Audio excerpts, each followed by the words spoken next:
у меня творится. Все нормально.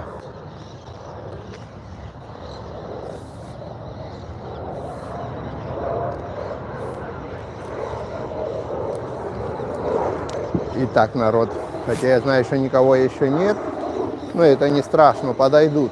Надеюсь, что меня слышно, когда кто-нибудь это самое сюда появится, то напишите, слышно или нет. Потому что мы сегодня прямо на природе, и тут еще ветер есть, и все такое. Так что вот такие вот наши дела. Снимаем тут видео. Так, кто-то появился. Напишите, пожалуйста, слышно или нет, потому что это все связано с тем, что мы находимся на природе. И здесь ветер. Слышно. Ай, спасибочки, спасибочки. Так, рассказываю, я сегодня буду находиться в парке, но так как уже не снимал пару дней. Здравствуйте, здравствуйте. Как не снимал пару дней, занимался компьютерными делами. Ремонтировал компьютера, делал компьютерные видео. Соответственно, сегодня у меня программа чилить, отдыхать, гулять и заодно поотвечать на вопросы. У меня здесь стоят удочки, посмотрим. У меня здесь стоят вот удочки, вон видите. Так что если что-то будет клевать, я буду, тут у меня еще камера прицеплена, я буду снимать сразу и на камеру. Будет все практически вживую. Я пришел сегодня в детский парк на набережную Буэнос-Айреса и решил здесь порыбачить. Забросил 3 удочки. Понятно, я так забросил, чтобы они особо сильно не мешали сегодня, потому что если я буду трассировать, так мне ж как бы не до удочек будет. Ну, клюнет, клюнет, не клюнет, не клюнет. Я уже поймал 2 рыбины, называется сабалю одна и одна бога. На свою прикормку поймал. Вот сейчас покажу, кстати. Для рыбаков, а то у меня рыбацких давно не выходил. У меня есть моя прикормка, я ее беру, вот такая, видите? Ну, сейчас этикетки другие, называется Leon Pesca Premium. А это просто у меня тут мой ведро, с которой я езжу со своей прикормкой. Вот такую прикормку я делаю на пружину и ловится рыба. Ну, пока что вот такие вот 2 штуки поймал. Одну выкинул в воду назад и одну оставил на наживку. Потому что если еще хищники, надо на рыбу еще кидать на наживку. А в парке у нас сегодня народу немного, потому что выходной день. Смотрите, как у нас в парке. Зачем я поворачиваюсь, я могу камеру переключить на ту сторону. Так не будет дергаться и не будет лучше. Так. Ну-ка камеру на ту сторону. Вот такой у нас парк, смотрите. Видите? Вот так вот рыбачки там находятся. Это называется детский парк. Очень классно. И здесь мы отдыхаем. Когда я хочу отдохнуть нормально, я прихожу в детский парк и начинаю здесь как бы этот самый рыбачить. Заодно поснимаем рыбацкие видео, заодно могу поотвечать на вопросы.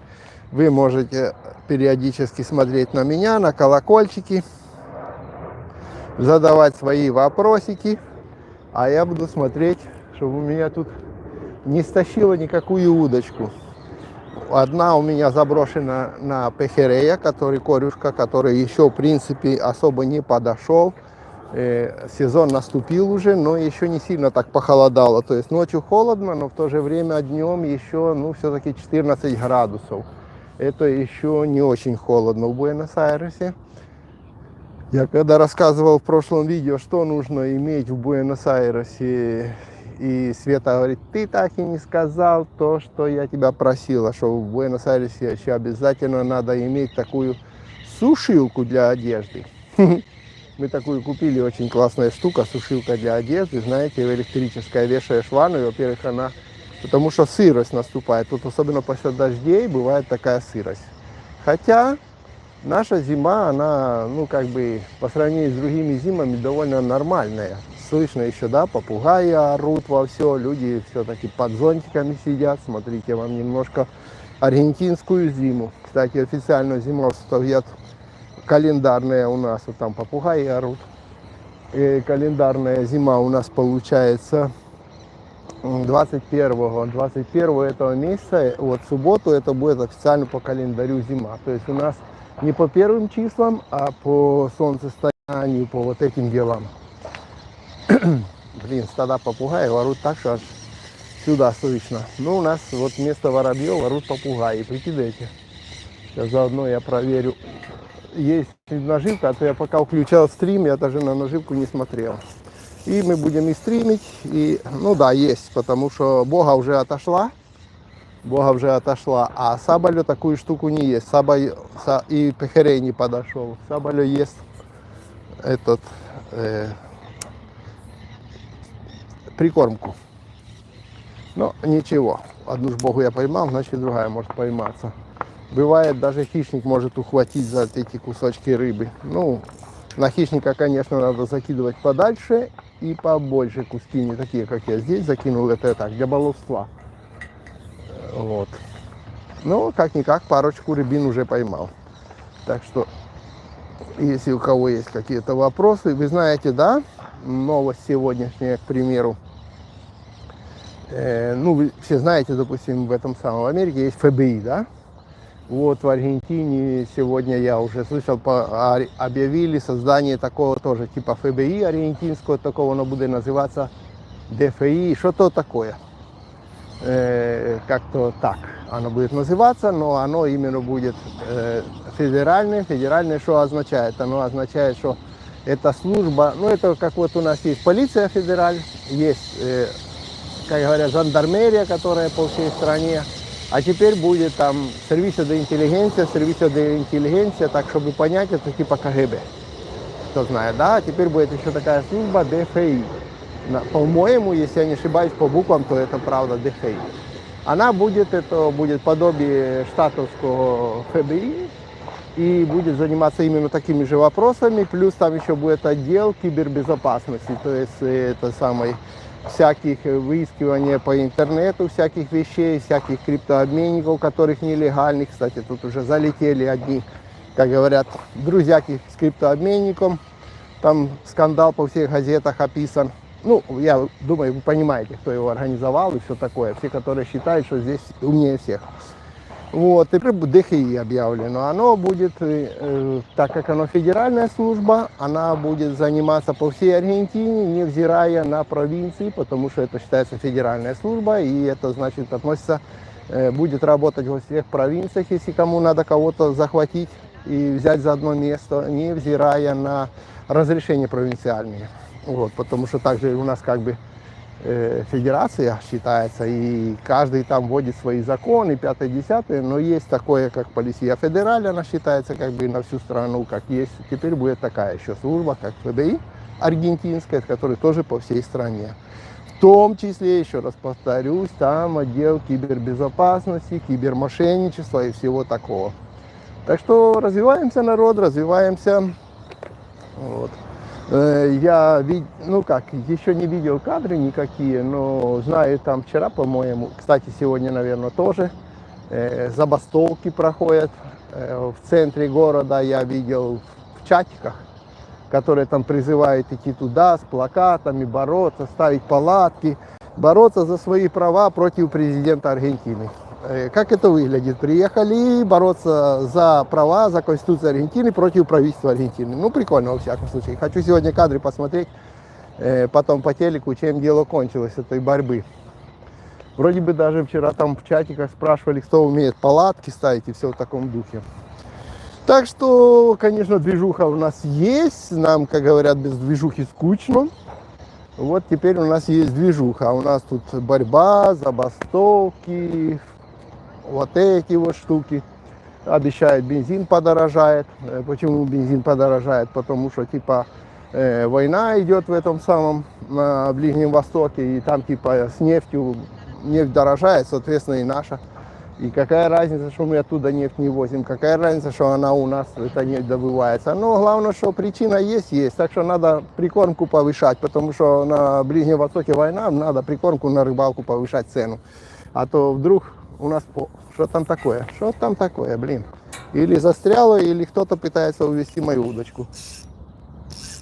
О, застряло. Ладно. Ну уже съела, два кусочка съела. Так что, ребята, вы пока посмотрите, а я пока тут, как говорят, щелкал клювом, уже 2 наживки съела. Перецеплю наживки. Какие? Свежую рыбу съела. Ага. Сейчас микрофон на мне, так что вы, наверное, будете меня слышать. Но мне надо отрезать пару кусочков рыбки и подцепить ее туда.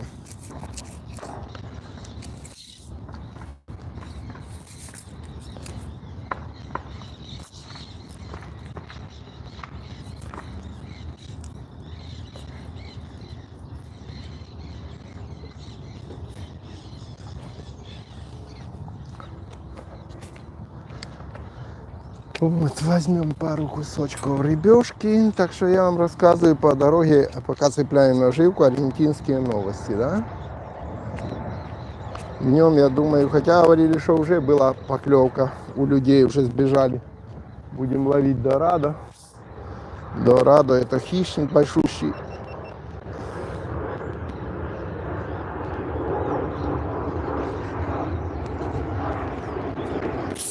Так, что не так с этим?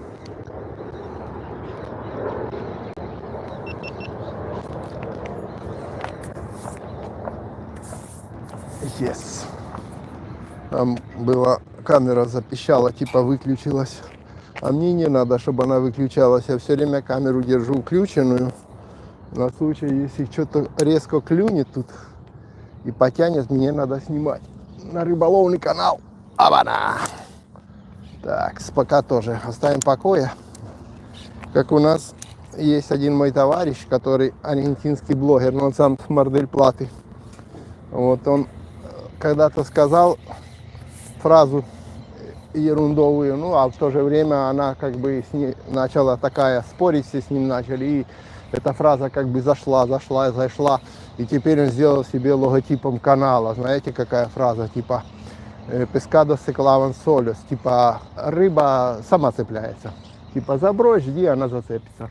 Так мы теперь как только что, я так тоже шучу, говорю, да заброшу, сама зацепится, отвернусь от удочки, блин. Зачем там еще ее подсекать, там смотреть на эти поплавки.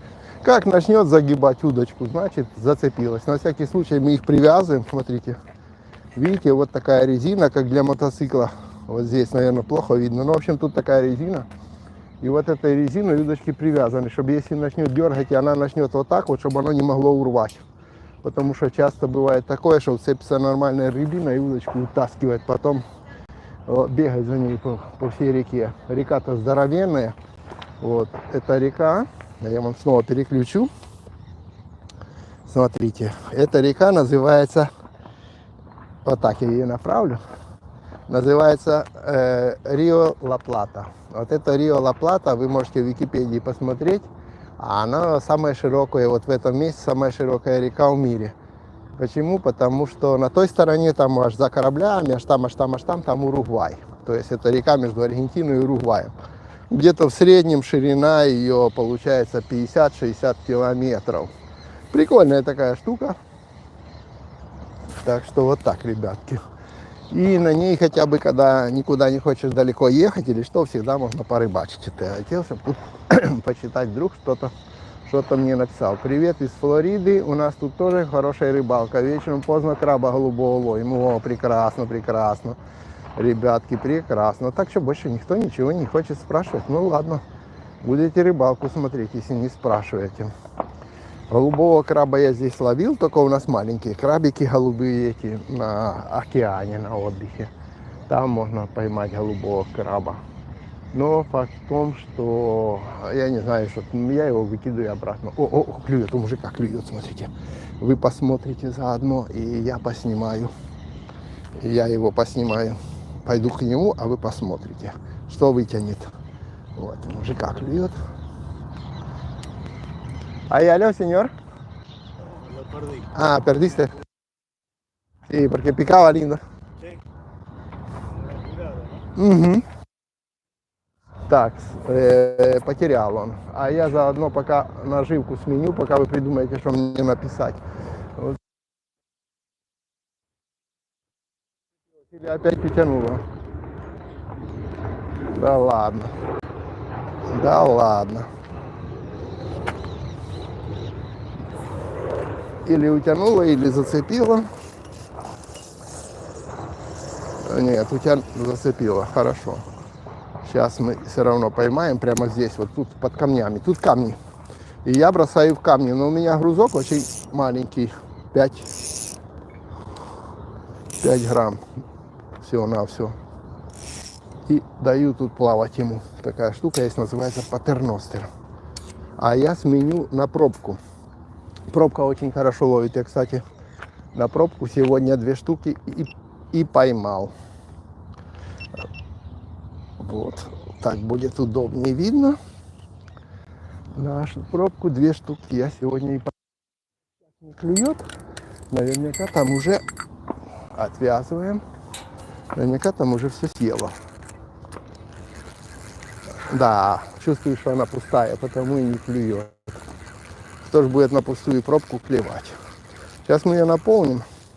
Соответственно, сразу пойдет клев. Ну да, тут уже почти ничего. Чтобы не думали, что я там вот показываю периодически рыбальские снасти, и некоторые думают, наверное, показывает, а сам на них не ловит. Так что как раз на них я и ловлю. И это очень хорошо работает. Вот. Смотрите, это пробка, которую я последний раз показывал. Так что сейчас мы ее только наполним. И поставим пенопластовые шарики наверх. И все, капец, сейчас будет рыба.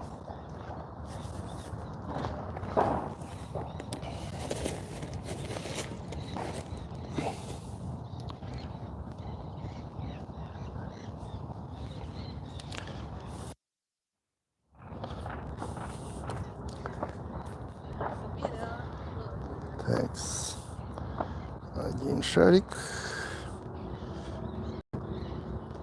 второй и еще один, и все будет круто.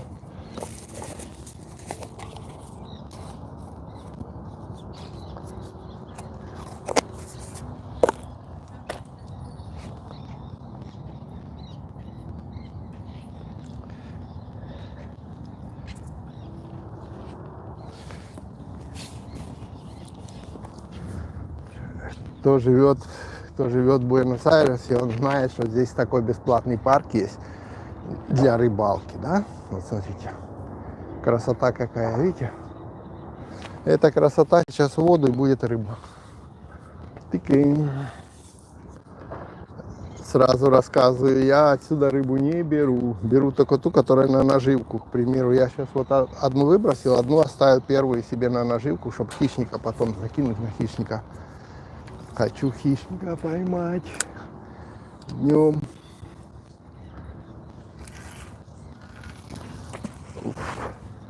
Что-то далеко я забросил, надо было ближе гораздо бросать. Ну ладно, там тоже рыба должна плавать.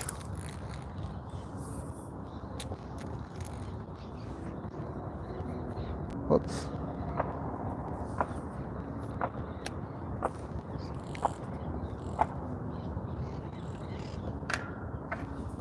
Привяжем первое.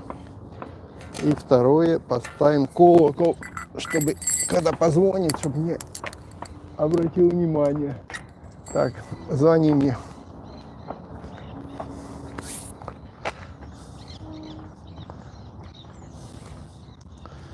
Так что вот такие наши дела. Так, как я выгляжу хорошо.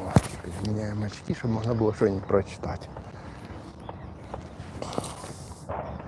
Так, почему хозяева квартир не спешат возвращать депозит за квартиру? В большинстве случаев не возвращают вообще. Правильный вопрос, если честно говоря, потому что реально вы должны знать, что депозит, когда вы отдали, так в принципе, здесь такая есть, ну как бы почти все это знают. Я не знаю, почему некоторые сразу не додумались до этого.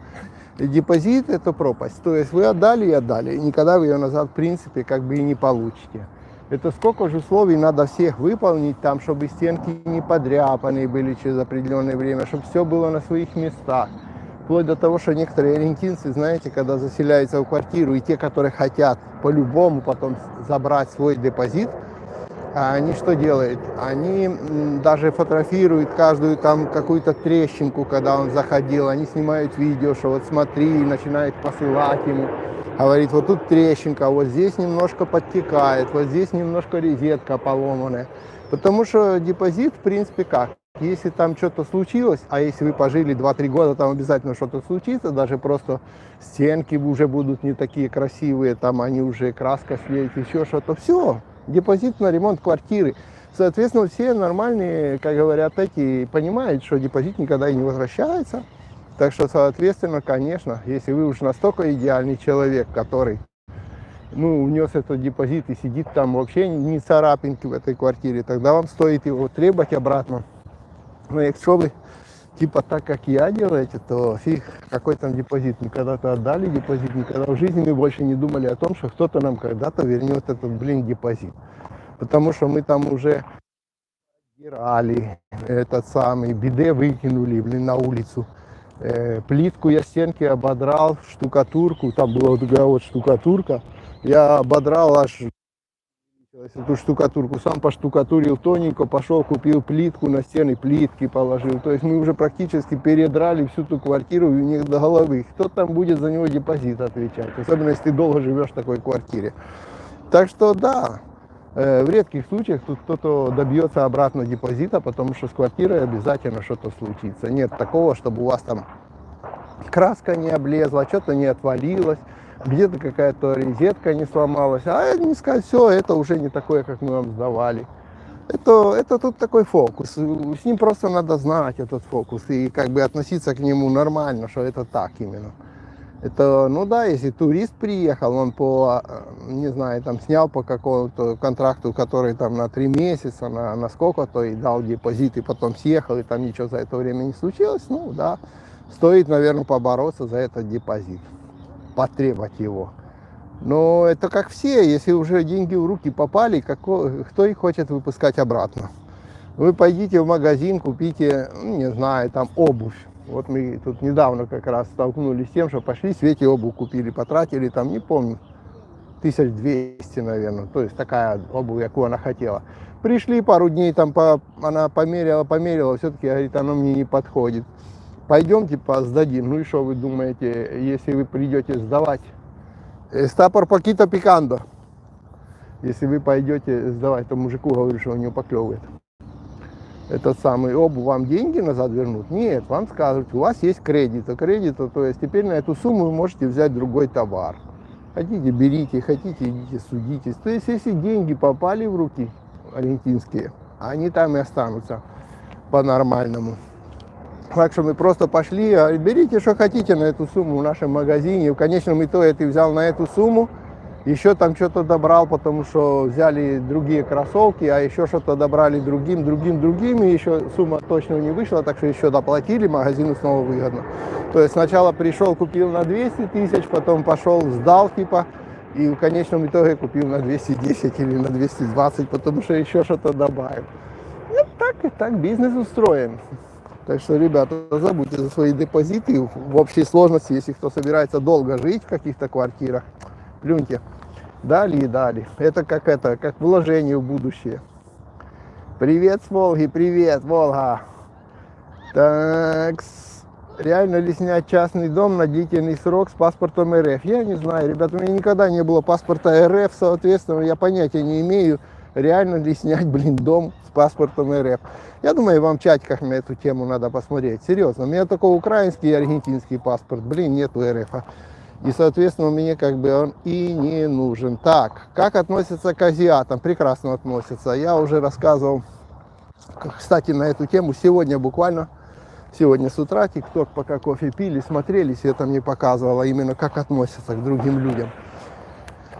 Тоже с какой-то латиноамериканской страны, то ли Венесуэла, то ли откуда человек рассказывал, как к ним относятся, и снял ТикТок, он говорит, смотрите, говорит, объездил много стран.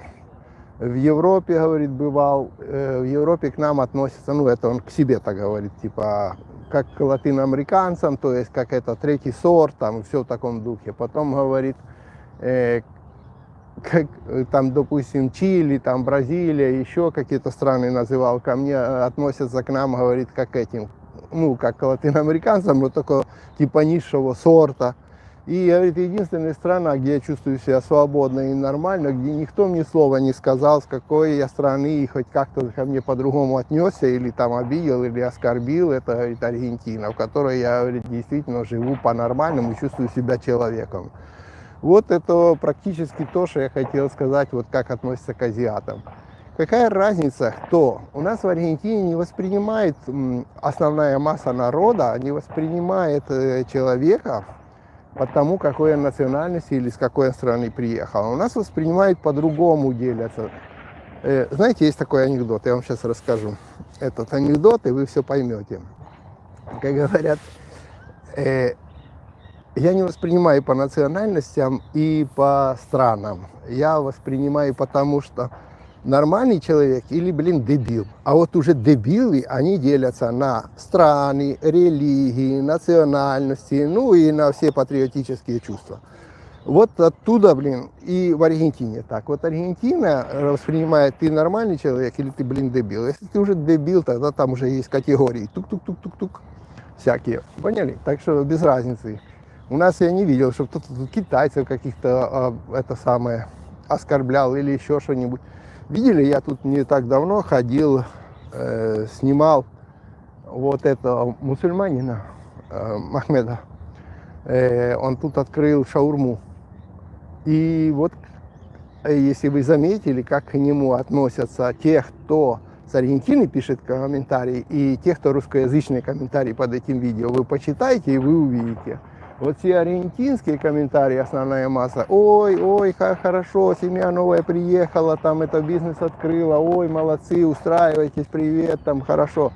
И все там эти самые русскоязычные комментарии, ну не все, но очень большая часть, просто самых уже ушлепнутых я вытер просто. Большая часть таких, ну вот, к вам теперь приехали мусульмане, вот они вам теперь наведут, вот они вас начнут теперь, вот они вас доведут, вот все, вот вы увидите, все какие-то полузлостные. А аргентинские наоборот. Вот почитайте аргентинские комментарии под моими видео, переведите на на русский язык, даже с испанского, гугля переводчиком, и вы увидите, какое отношение, как говорят, к другим людям именно аргентинцы пишут. А они почти все тут восхищаются, ой, привет, ой, приехали, ой, круто, ой, классно. Это не значит, давайте не будем путать аргентинское отношение к иностранцам и типа там отношение правительства к нелегалам. Это вообще разные вещи. Мы разговариваем об отношении людей. Людей как к иностранцам, как к национальностям, как к азиатам, там, хоть китайцам, хоть корейцам, какая разница. Если он нормальный человек, то он нормальный человек. Если он дебил, то он дебил любой национальности, может быть. Я посмотрю на той удочке наживку, а вы пока понаписывайте. Она очень далеко заброшена.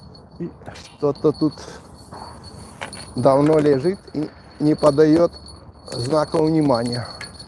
Соответственно, надо бы осмотреться. Понятно, рано утром клюет, потом после обеда, днем бывает такой трошки перерыв, особенно пока вода не нагреется. Но лучше осмотреть. Тут у меня очень странная снасть такая. Нереально. Что-то объели. Хотя бы на двух крючках нет наживки. Надо кое-что поменять. Это с кормушкой на дне снасть. Тут 4 крючка, а 2, чтобы с воды сверху, снизу и с кормушкой на дне. И надо. Так, голуби пошли вон. Пытается мою наживку сожрать голуби. И мы отрежем еще наживочки, прицепим и набьем кормушку специальной прикормкой с рыбьей. Это специальная прикормка с рыбьей мукой. То есть она запах рыбы очень имеет. И сменим наживку. Сухую и свежую. Есть сухой пехерей и свежая. И бросим чуть-чуть ближе, а то что-то далековато я забросил в прошлый раз. Аж поплавка не видать было. Вот что-то обгрызло, наверное, какие-нибудь пираньи там пообгрызали. Потому что поклевки не было, а наживки тоже исчезла.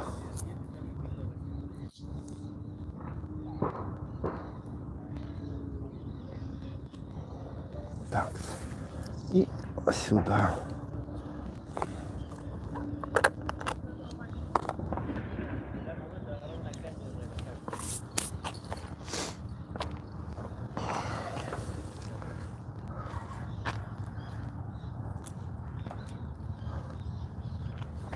Опа.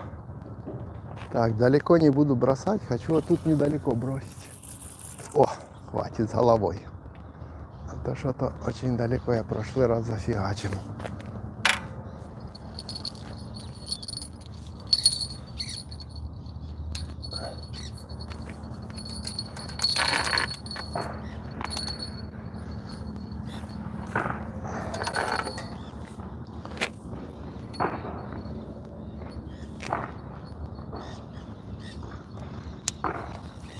Сейчас приду.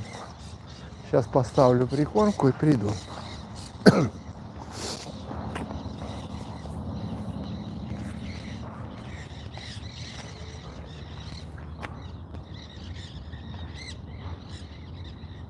Ладно.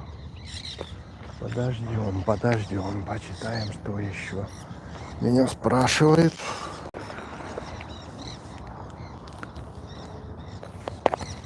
Попугаи. Так.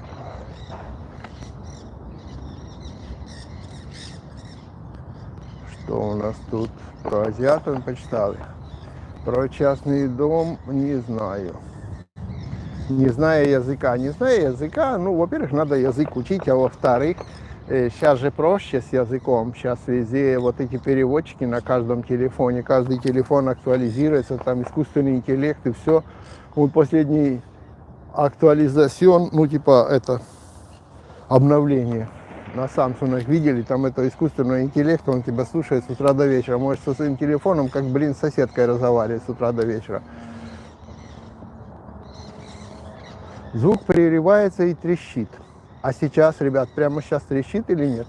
Я могу, конечно, попробовать отключить микрофон, но не знаю. Наверное, хуже будет все-таки без микрофона. Или же подключить совсем другой. Если вы подождете 2 секунды, попробуем решить вопрос со звуком. А ну.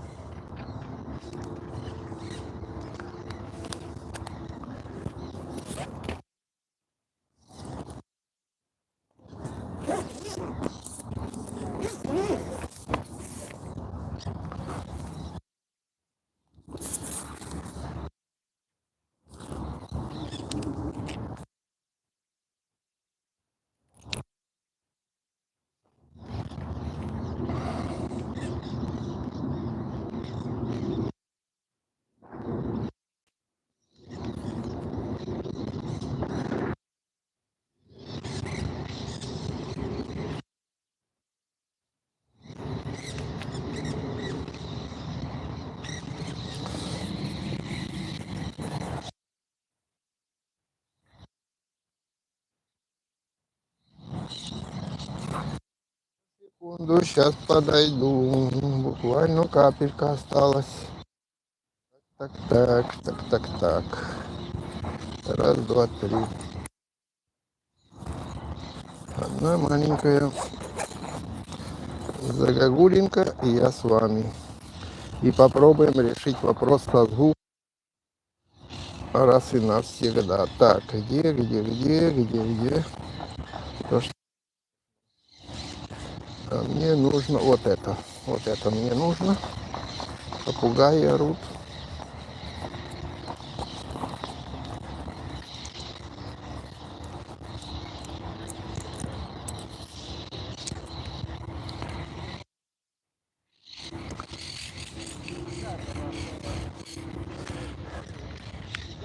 Народ, надо будет попробовать.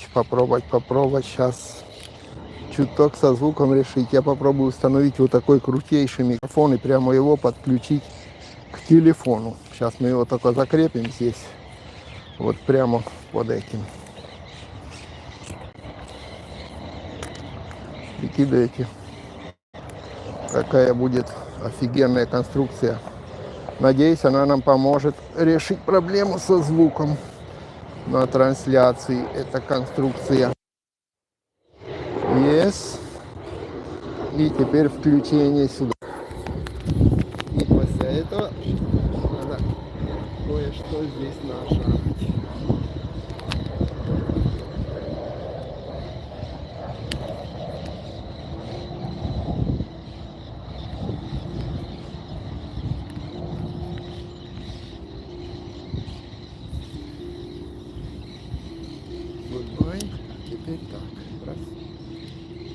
если получится, то сейчас у нас будет звук.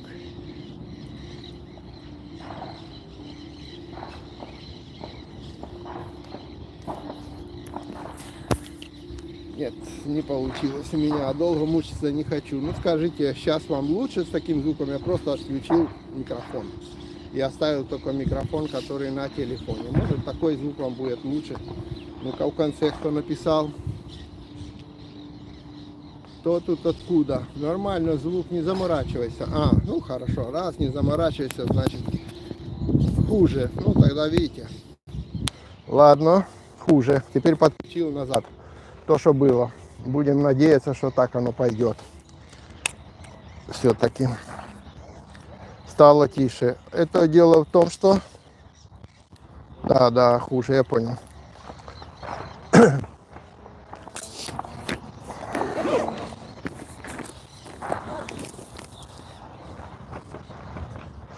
Не знаю, такое, наверное, бывает, потому что это самое... И еще дело в том, что тут линии электропередач всякие, они наверняка работают на вот это вот, на передатчики, на вот это все хозяйство очень. Так, смотрим. Про квартиры мы посмотрели. Так, с всех сторон глобуса. Доброго вечера. Ух ты, у вас вечер, да? У нас знаете, сколько времени сейчас? Сейчас скажу. У нас вообще-то утро еще. У нас так 12:05. 12:05, чтобы вы понимали, да, какая разница во времени, к примеру. 12:05. Приплыли эти самые рыбы, которые... Что он тянет? А может, тянет что-то такое? Может, конечно, зацепился что-нибудь. Снимать квартиру и делать в ней ремонт, да, периодически так делаем. Представляете, мы, к примеру, квартиру, ну, в одной квартире живем очень долгое время, и мы сами делаем ремонт. А нафига нам те, которые будут, придут и начнут у тебя в квартире сидеть и там месяцами делать этот ремонт. Hola. Sí. Sí, gracias. Спрашивает, потом подойдет поздороваться, бо говорит, ты типа что-то самое снимаешь, говорю, да, занят я. И, сомика вытащили, ну, небольшого такого, вот такого сомика, но далеко не побегу, обойдемся, мы сами сейчас что-то поймаем. Ну да, периодически мы делаем сами ремонт, я предпочитаю сделать ремонт сам, мы когда-то со своими обсудили, каждый сам обсуждает со своими хозяевами, мы своими хозяевами квартиры обсудили так, допустим, мы снимаем у вас квартиру, а можно мы вот это сделаем? Мы сначала начали приходили, говорим, вот нам мешает, вот там надо стиральную машинку поставить, а там стоит биде, нам оно мешает, то все, мы им не пользуемся, что с ним делать? Он говорит, что хотите, то и делайте. Потом мы еще что-то пришли, там то ли плита какая-то газовая была, что-то барахлило. Он говорит, давайте договоримся раз и навсегда. Вы сняли эту квартиру, пока вы живете, пользуйтесь ею как своей. То есть вот хотите стены снести, снесите стены. Хотите там плитку положить, положите. До меня с этой хренью не ходите, блин. И нас это полностью устроило. То есть мы решили так, мы уже плиту сами себе там покупали. Когда там газ шел, мы там уже давно кипиш подняли во всем доме, пришли газовщики, полы вскрыли, газовые трубы поменяли. Мы уже им даже не говорим, что там делается, там уже водяные трубы поменяли. Стены я перештукатурил. То есть вот клюет, смотрите, как клюет у меня сейчас. Видите, вот это сейчас будет клевать. И сейчас мы тут что-то поймаем, вот на этой. Она уже только что мы будем... время. Ладно, я потом переключу, скажем так. Потом я вам камеру переключу. Пока не будем наблюдать, потому что она дергается, но еще не зацепила. Как я и рассказывал, знаете, рыба сама зацепится. Вот зацепится, тогда и будем ее дергать. Но она еще на подходе. Она там живет в пробке, но еще не уцепилась. Так что да, сами себе делаем ремонт, и сами себе уже миллион раз проводки поменял, миллион раз розетки повыковыривал, повыкидывал, перештукатурили, перекрасили. Мы делаем так, как нам нравится. Повыкидывали кое-какие плитки, которые у них были там и все такое. Так что да, если вы, конечно, приехали и сняли на 2 месяца, на 3 месяца, не думаете там жить, это дело ваше. Если ты собираешься там жить долго, пока не купишь свою или что-то в таком духе, то, конечно, ты что, будешь бесконечно ходить и портить свои нервы о том, что тебе надо что-то в квартире сделать? Просто берешь и делаешь, да и все.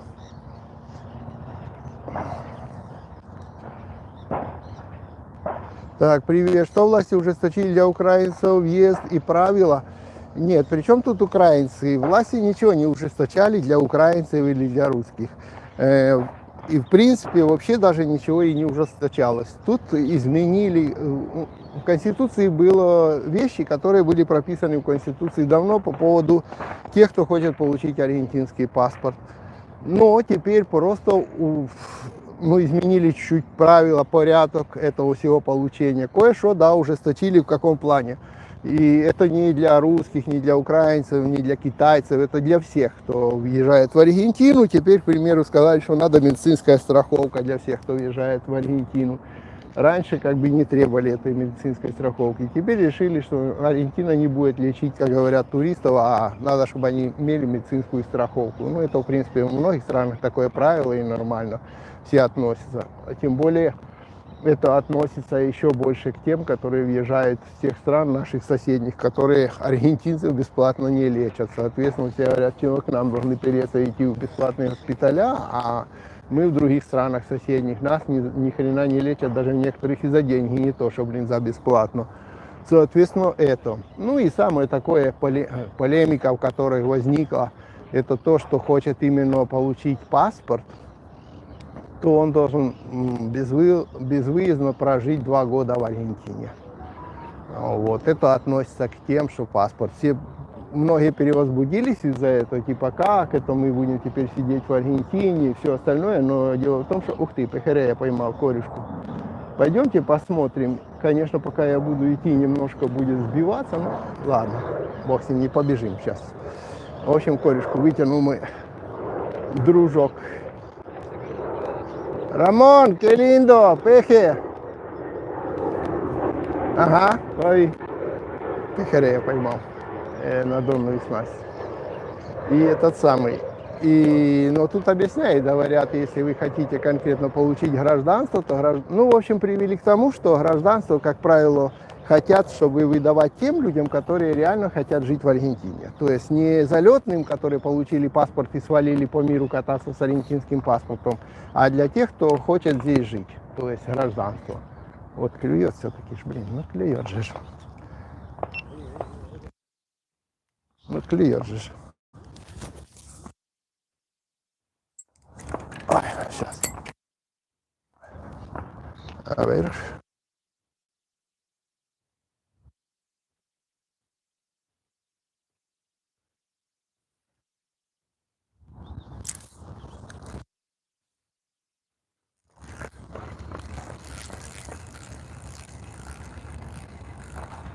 Опа. Сошло. А, ты-палки. Клевал, дергал, но не зацепил. Подправлю, приду, да расскажу. Se fue, picaba, pero se fue.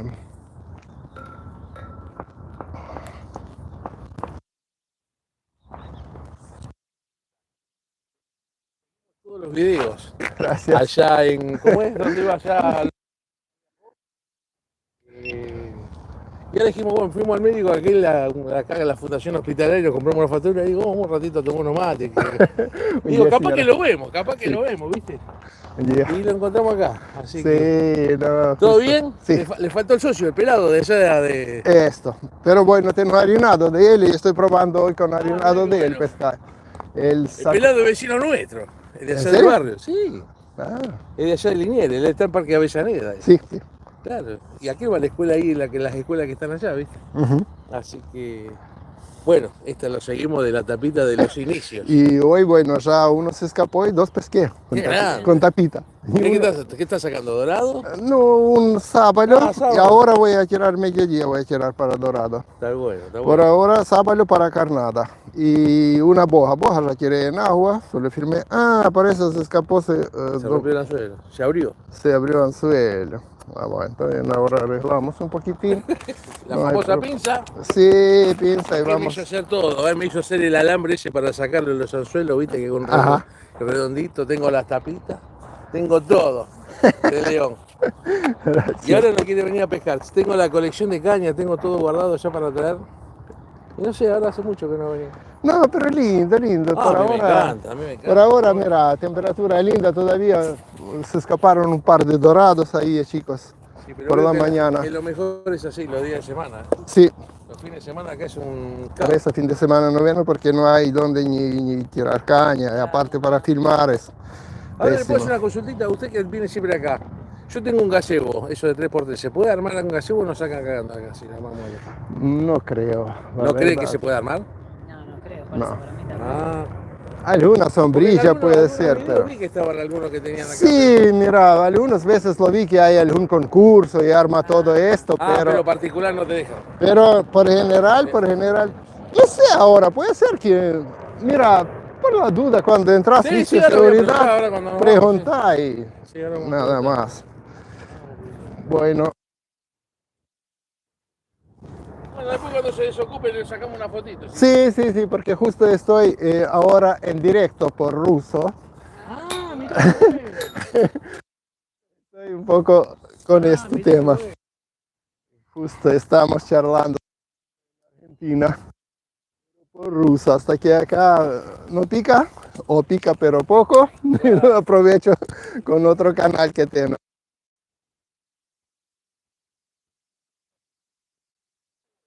Vamos a ver si...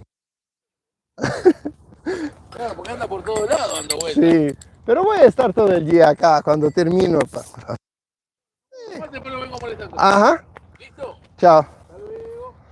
Так, с человеком поговорили, потом подойдет, сейчас маты попьет, потом подойдет, он хочет Ну, знаете, есть, как говорят, это любимые блогеры, с которыми хотят пофоткаться. Ну, у меня, когда на рыбалке, так часто происходит. Ну, ладно, едем дальше. Так, этот закон, в принципе, ничего там не ужесточали, кроме поменяли немного правила. Ну и плюс теперь не будут не эти самые, не адвокаты давать, ну не адвокаты, эти судьи будут присваивать гражданство, а будут миграционный центр будет этим заниматься. Конечно, сейчас еще не прошло это утверждение Конгрессом, сейчас еще не выработана система вся, кто конкретно чем будет заниматься. Соответственно, именно в этот момент там вообще такая неразбериха. Я так понял, что идут к судьям типа подавать на гражданство, а те говорят, что типа мы уже этим не занимаемся, занимается миграцион, идут в миграционный центр, а те еще тоже толком не знают, кто там и как конкретно должен делать. И сейчас такой период, что вообще непонятки с этим вопросом. Ну ладно, разберутся, всегда что-то бывает такое, что сегодня не знает, завтра узнает, какая разница. И если кто приехал как бы конкретно сюда жить, а не просто получить паспорт и свалить, то в принципе для них ни черта и не поменялось. Они все равно себе будут жить, работать, снимать, ждать, пройдет это время, потихоньку сделает, да и все.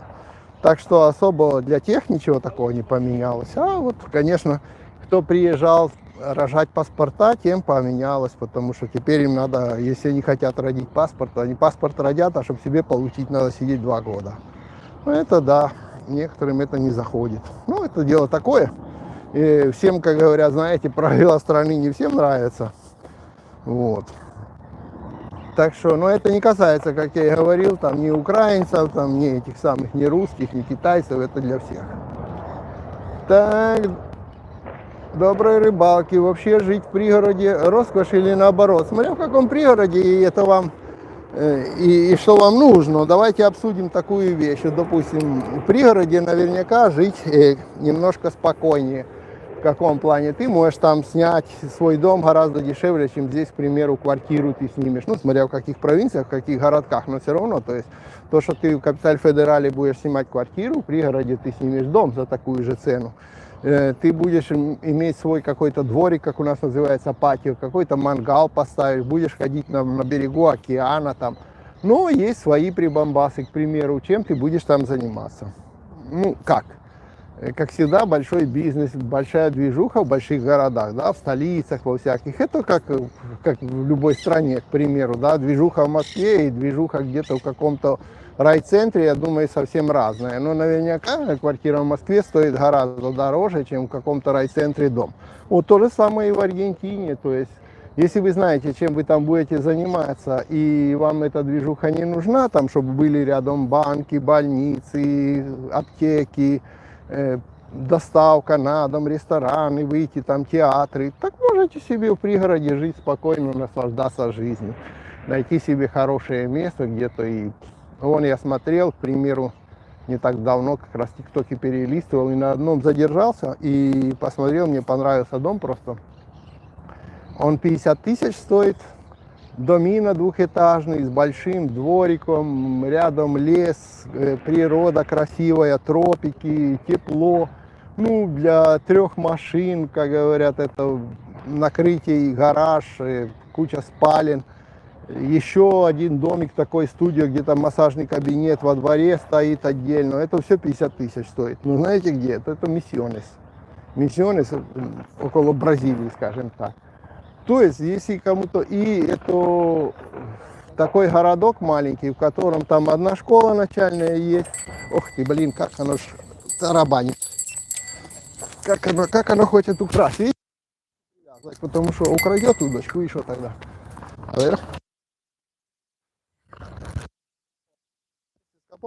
Оно. Ah, otra vez se escapó. Mira. Pero bueno. 2-2. Pasamos, dos se escaparon. Ah, no. Sí, sí, se escapó. Abrió un anzuelo. Потому что разогнул крючок.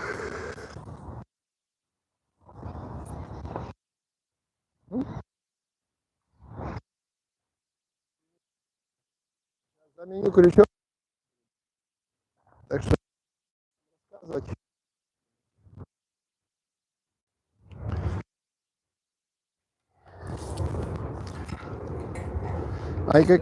Hay que cambiar un anzuelo porque ya segunda vez que ese anzuelo se abrió.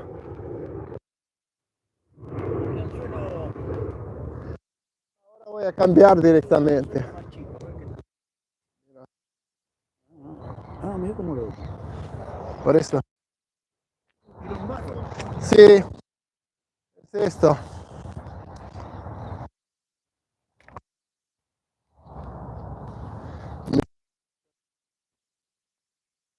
И будем дальше буду отвечать на вопросы. Пока просто пишите. Раскрыл крючок полностью, разогнул и уже второй так удрал. А тут бывают такие карпы по 10 килограмм, соответственно, он разгибает крючки. Так, возьмем какой-нибудь, вот у меня из этой пробки снимем и туда по-быстрому петля в петлю привяжем. Да и все. Или просто, а ну, у меня тут есть крючки?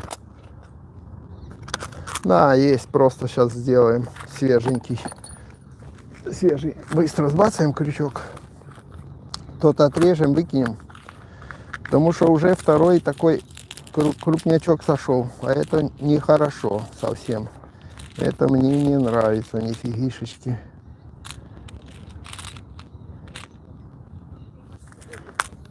Так.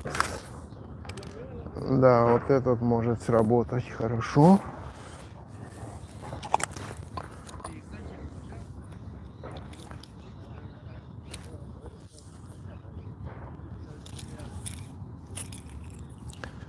Ай.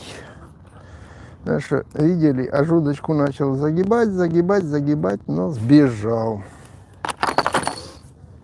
Ладно, этот привяжем на нитку обязательно.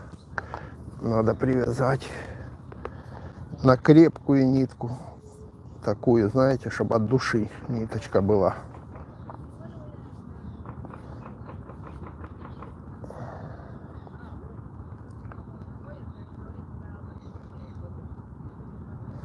Такс.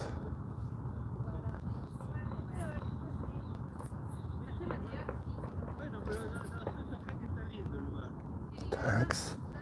Есть. Отрезаем. Еще петельку и на том конец, где мой ножик.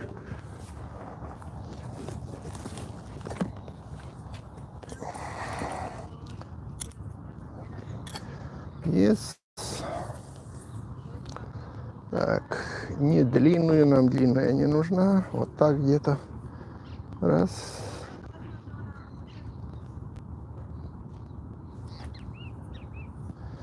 Так, yes. Хорошо.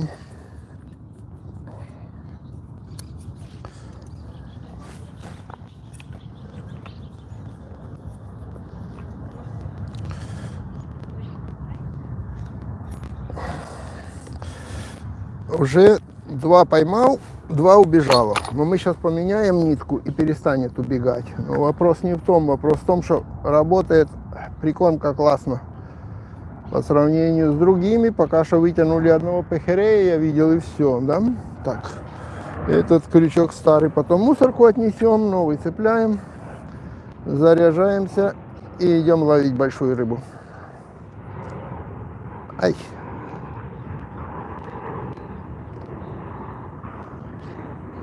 Все, готово. Кому надо такой классный рыболовный ящик, на нем, кстати, сидеть можно. Пишите, я там вчера скидки поставил. Везде понапечатывал. Вот такие рыболовные ящики. Оба! Очень классные, тем более, что я же они и еще и вместо стульчика являются эти. Вот тут даже поролонка есть. Раз. Так.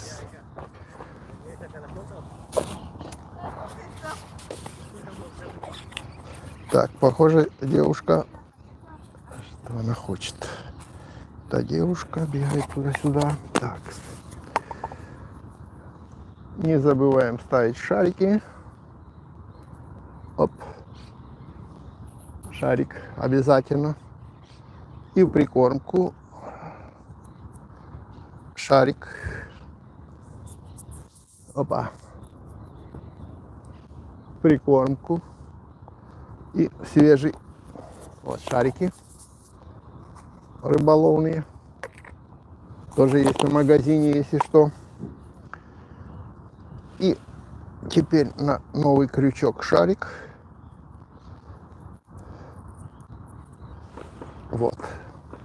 И в прикормку идем, забрасываемся и отвечаем дальше на вопросы, обсуждаем нашу жизнь в Аргентине. Наша жизнь в Аргентине, она вот такая, как сегодня, видите? Вот так вот сидишь себе, рыбу ловишь. Так.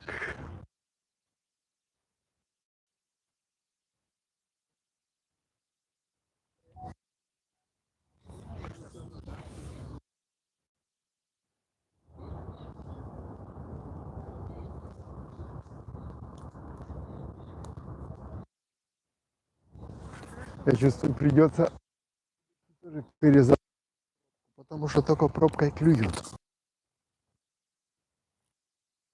Остальное срабатывает. Далеко не надо. Вот тут. Вот так. Останавливаем, все, привязываем крутенько. Вот. Резинка. Привязываем, чтобы не утащило. Установили и пошли языком чесать. Да ладно, ты не скажешь, что ты прямо сейчас уже и клюнул.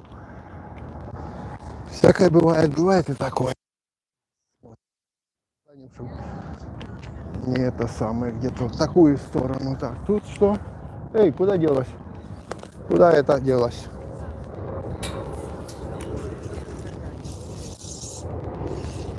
А не, перезабросим просто в камни.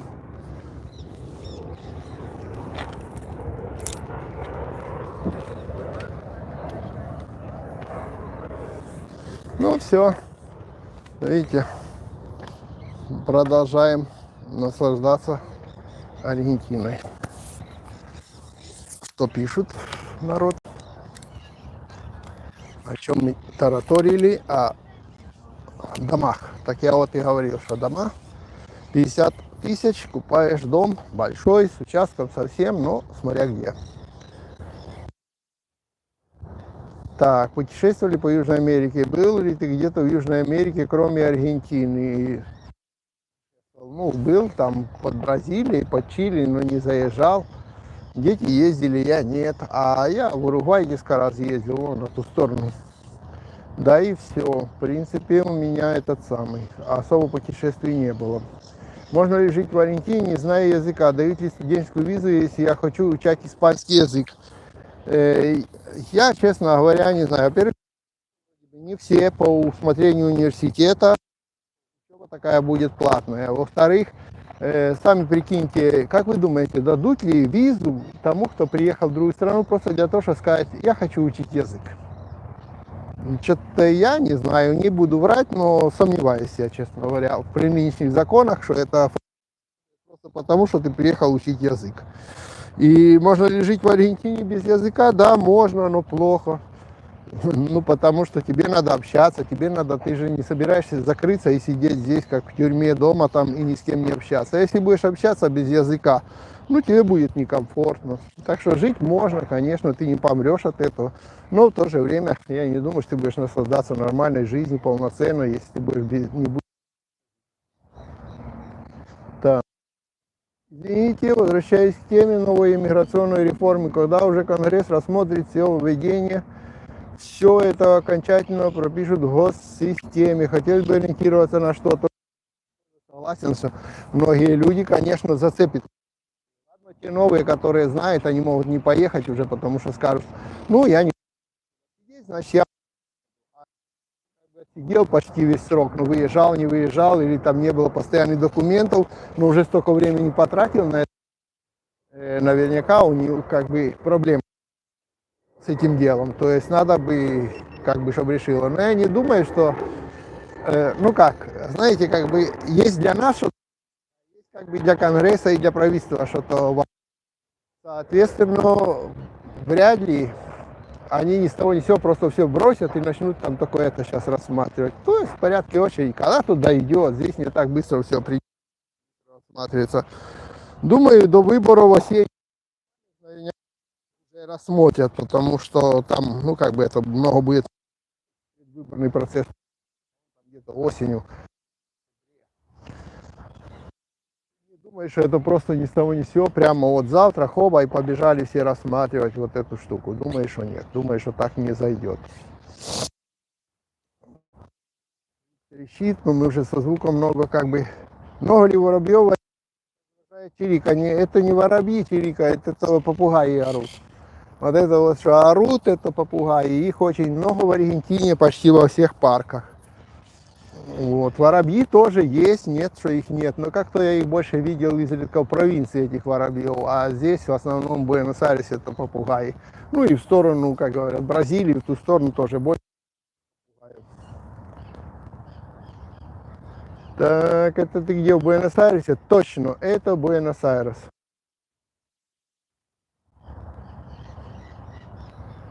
Так, наши русскоязычные комментарии в Ютубе, наверное, самые токсичные и шовинистские, к сожалению. Ну, да, ты права, так и есть, или ты прав. Потому что оно на самом деле так и есть. Конечно, знаете, как вам сказать, вот я заметил, у меня несколько каналов, у меня еще 2 испанских канала есть, на которых я веду. Один вот рыболовный, второй компьютерный. И даже если люди, там очень маленький процент такого вот недовольства или какой-то гадости. Это вообще практически, можно сказать, ущербный процент, на который не обращаешь внимания. Очень маленький. Почему? Потому что если там человек с чем-то не согласен, к примеру, даже, пускай, я не скажу, что там все с тобой согласны. Нет, конечно.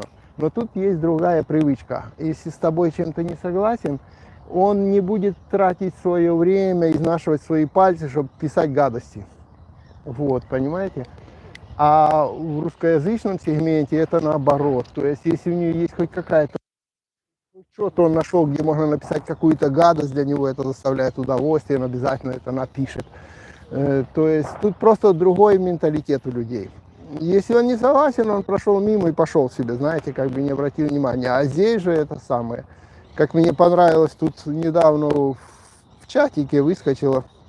Я там не участвую, ни одного никогда ничего не написал, но просматриваю периодически, изредка, но просматриваю. И тут как раз тоже, о, como está picando ahí.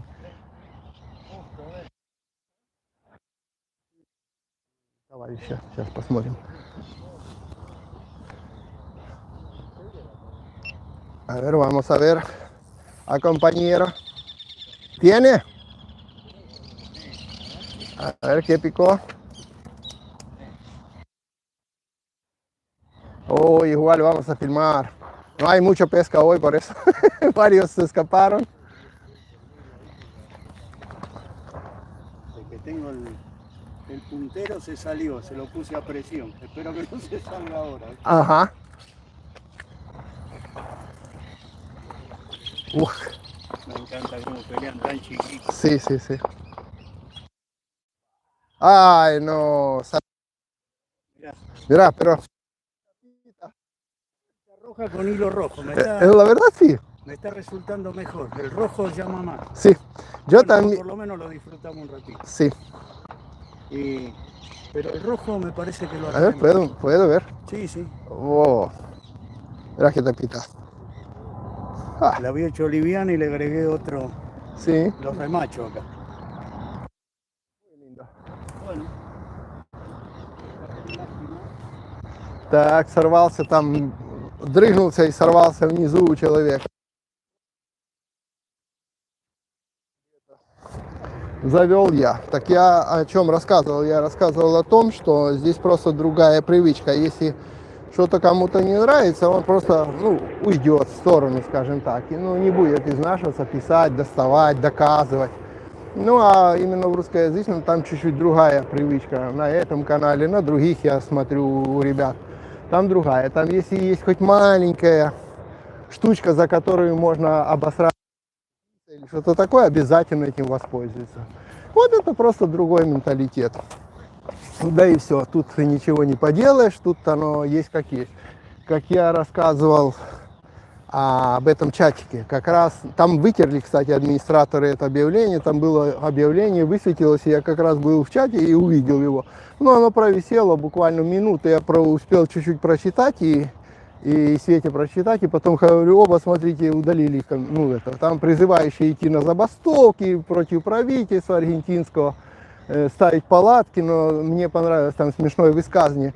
Не дадим себя держать здесь за лохов, защитим Конституцию. Я говорю, как прикольно, блин, как прикольно. Нелегалы пойду защищать аргентинскую Конституцию, блин, на площадь Буэнос-Айреса против правительства Аргентины. О, прикольно. И главное, что мне понравилось, пойдем на площадь, не дадим себя держать за лохов. Мне так интересно стало, думаю, дома что не пошли на площадь. Вас же там за лохов держат, вы не идете на площадь, блин, не ставите там палатки, не орете. Почему? Потому что там страшно. А здесь нет, здесь же никто дубинами по голове не отходит. Соответственно, можно идти орать, блин. А в других местах, видите, по голове отходят, лучше нахрен свалить. Так что тут это... Не хочу углубляться в эту тему, но кто понял, тот понял. Так вот, я говорю, не дадим себя за лохов. Мне так понравилось, блин, держать здесь. Ну да. Так что, к сожалению, так оно и правда. Что ловится, что за рыба? Ловится рыба бога, сабалё, пехерей, один поймали там ребята, и багры. То есть бога это наподобие плотвы. Только здоровый бывает. Но сейчас уже сезон закончился, она уже уходит, она по теплу.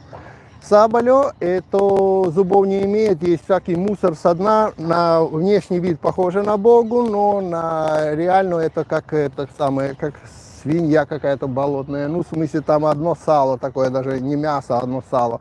Мы его используем, как правило, только на на наживку для хищных рыб. Дорадо еще есть, это хищная рыба большая, речная хищная рыба. Я видел самого большого, это который 10 килограмм, и то не здесь, нет, здесь тоже видел одного. Вот он на такие куски другой рыбы или на живую ловится. Я сегодня поймал богу и сабалё. Ребята там в стороне поймали этого самого пехерея. Пехерей это типа корюшки, это не прямо корюшка, но типа корюшки, по-другому я не знаю, как вам перевести. И видел багры, вытянули только, пока мы стримили там багры, это сомик колючий, такой желтый сомик, на 40, небольшой. Пока что больше ничего. У меня 2 вытянул, 2 убежало, разогнуло крючки. Так что ждем. Но днем, когда вода прогреется, я думаю, подойдет больше дорадо, начнет охотиться. И я потому в запасе держу именно сегодня пойманную одну рыбу, которую буду использовать на наживке. Мужик увидел у меня пробку, что меня 2 раза поймал, 2 раза убежало, и быстренько подцепил тоже пробку, и теперь вот у него сейчас убежало. Так что вот такая рыбалка. Мы сюда, дело в том, что прихожу, и еще чуть-чуть башкой отдохнуть.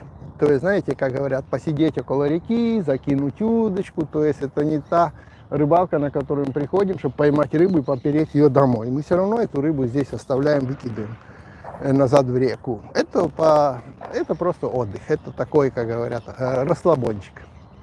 Пофоткали и в речку. Ну, изредка одну-две берем на наживку, чтобы другую рыбу поймать, на хищника. Ну, в основной массе так. Хотя, не скажу, что все прямо здесь рыбу не берут. Нет, берут. Есть очень много людей, которые как бы, достаток невеликий, они тоже берут рыбу отсюда. Я бы не рекомендовал, но они берут. Ну и есть такая рыба, которую берут почти все. Это типа пехерей и дорадо.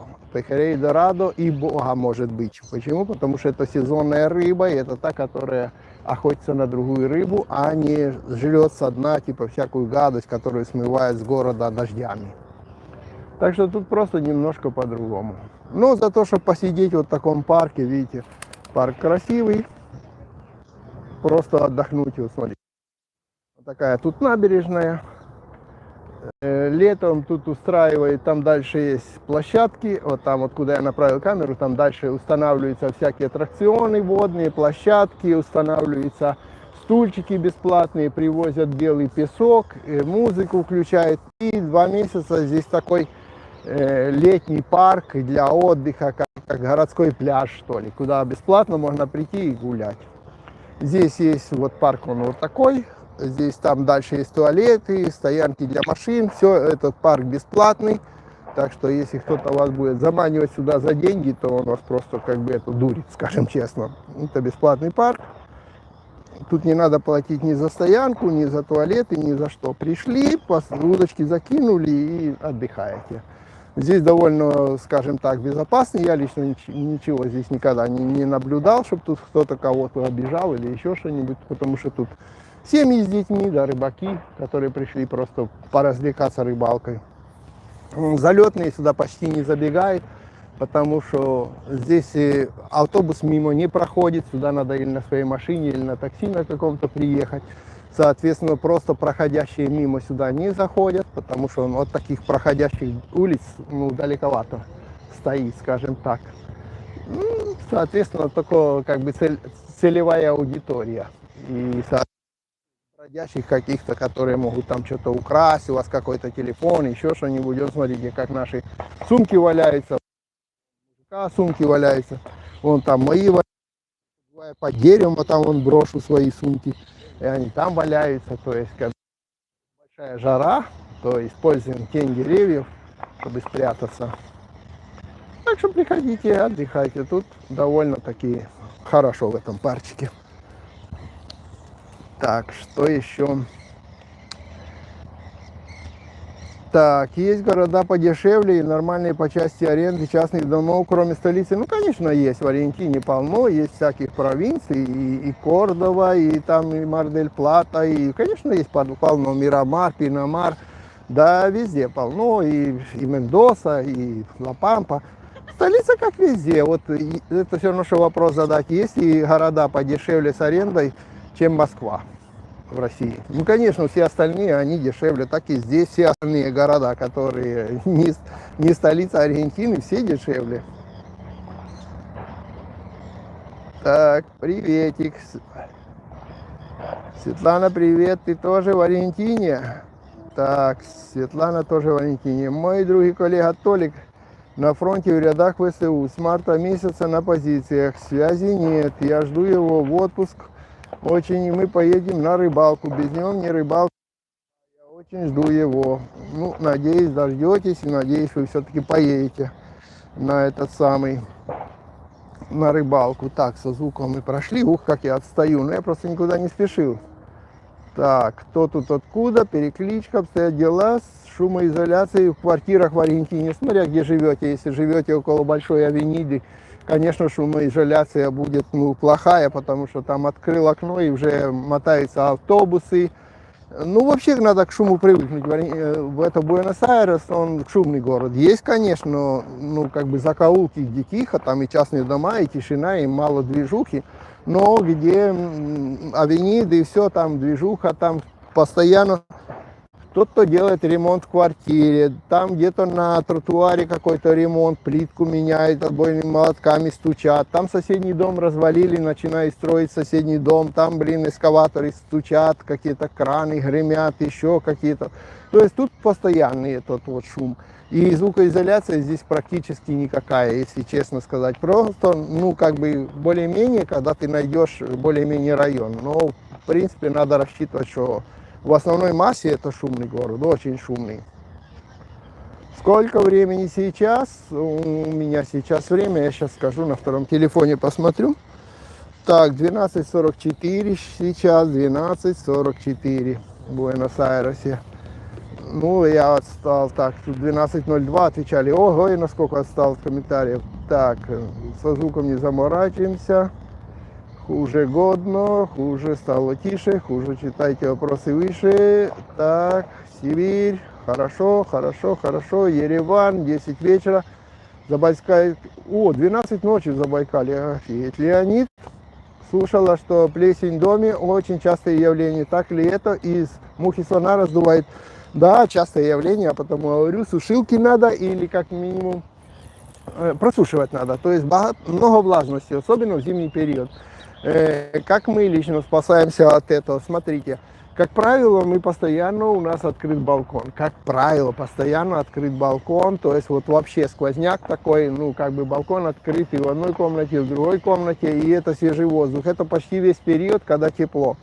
Когда холодно, типа сейчас, и идут дожди, мы подсушиваем или кондиционером согреваем воздух, или включаем газовую печку, у которой газовая печка есть почти во всех домах. Так что просто она уже вмонтирована в стену, и ее от газа она работает, от центрального отопления, от центрального газа вот этого. Но включаем, и она обсушивает, чтобы не было сырости. И в туалете, к примеру, мы установили, у нас есть электрический вентилятор такой, который я в кампине периодически таскаю, но у него есть режим спирали. То есть включаешь на тот режим, где спираль накаляется, и этот вентилятор горячий воздух выдувает. Таким образом, сразу после того, как в душе или где покупался, и даже когда купаешься, чтобы пара не было, и вот это все не оставалось, вентилятор включаем, вытяжку и вентилятор, который тут же горячий воздух дает во всей ванной комнате. И плюс у нас еще электрическая сушилка такая для полотенец висит на стене, она все время включенная, там терморегулятор, и она тоже дает тепло. И таким образом, в общем, не допускать влажности. Если не допускаете влажности, то и плесени у вас никакой не будет. Если, конечно, вы не будете проветривать, не будете сушить, будете допускать влажность, отсюда и плесень. Так что у кого есть, у кого нет. Это как вы себе будете вести с этой плесенью. Не такое, что прямо тут от плесени нельзя избавиться. Почему не забираешь рыбу домой? Она заразная? Нет, она не заразная, но в то же время я не люблю. Во-первых, я люблю больше морскую, океанскую рыбу, не столько речную. Речная, она более костлявая. Во-вторых, я считаю так, тут город очень большущий, тут 3 часа на машине надо с одного края в другой, чтобы переехать, или 2 часа как минимум, даже если по скоростным дорогам. Соответственно, это город очень большущий. И с него, когда идет дождь и все остальное, хоть и через очистные, хоть и через всякие фильтры, но все с города смывается в реку. И оно где? В ближайшем, тут под берегом все оседает. Соответственно, рыба, которая здесь живет постоянно, наподобие там карп, бога, сабалю, а они жрут прямо со дна, сомики всякие. И, соответственно, если они жрут вот это Г, скажем, которое смывается с городских улиц, то я не собираюсь их потом еще жрать. Что, я совсем шизик? Конечно, нет. То есть, если я за городом где-то ловлю, там, где в поле в каком-нибудь, речка чистая, или даже здесь, когда мы выезжаем за 9 километров, за 10 километров в середину на моторных лодках, то здесь наловишь, там уже нет вот этого осадка с города, там уже рыба, проходящая по центру реки, река шириной 50-60 километров. Или же или покупаю океанскую, вот океанская, она океанская. А это вот потому и не берем. Объяснил? Думаю, что объяснил. Так, главное при переезде не заставили все вернуть обратно. Чего вернуть обратно, не понял при переезде. Так, принимает ли Аргентина беженцев с Израиля, Ирана? Что слышно? Ничего не слышно. Я не думаю, что сюда побежали беженцы с Ирана, или с этого самого, с Израиля. Я их тут не встречал, и тут массового бедствия сюда никакого нет. И я не видел. Тем более, я думаю, там у них рядом есть другие страны, которые зачем им аж в Аргентину-то бежать. Почему в Аргентине нельзя получить ПМЖ за недвижимость, а в Уругвае можно? Потому что это две разные страны, две разные конституции, два разных закона, две разные просто страны. Почему там вот в одной стране так, а в другой стране так? Ну, потому что это разные страны, потому там можно, а здесь нельзя. Так, скорость интернета на берегу быстрая, смотря где. В этом месте, я сейчас перед этим померил, была довольно быстрая. Вот. 5G. 5G, или как это называется, 5G по-нашему. Так, блин, он говорит на испанском, как будто на итальянском, ну не знаю, каждому свое. Я говорю на испанском, итальянский я не знаю. Миграционное регулирование является вопросом, присущим каждой стране, вплоть до того, как постановит Верховный суд нации. Молодец, хорошо, быстро балакаешь. Да, привык. Общепринятым принципом международного права. Геннадий, привет, Гена. Является то, что каждая нация имеет в качестве полномочий присутствующий суверенитет, необходимость для ее собственного сохранения. Правильно, Гена? Вот так, ну, Гена, у кого мужик, он сам знает, что это самое.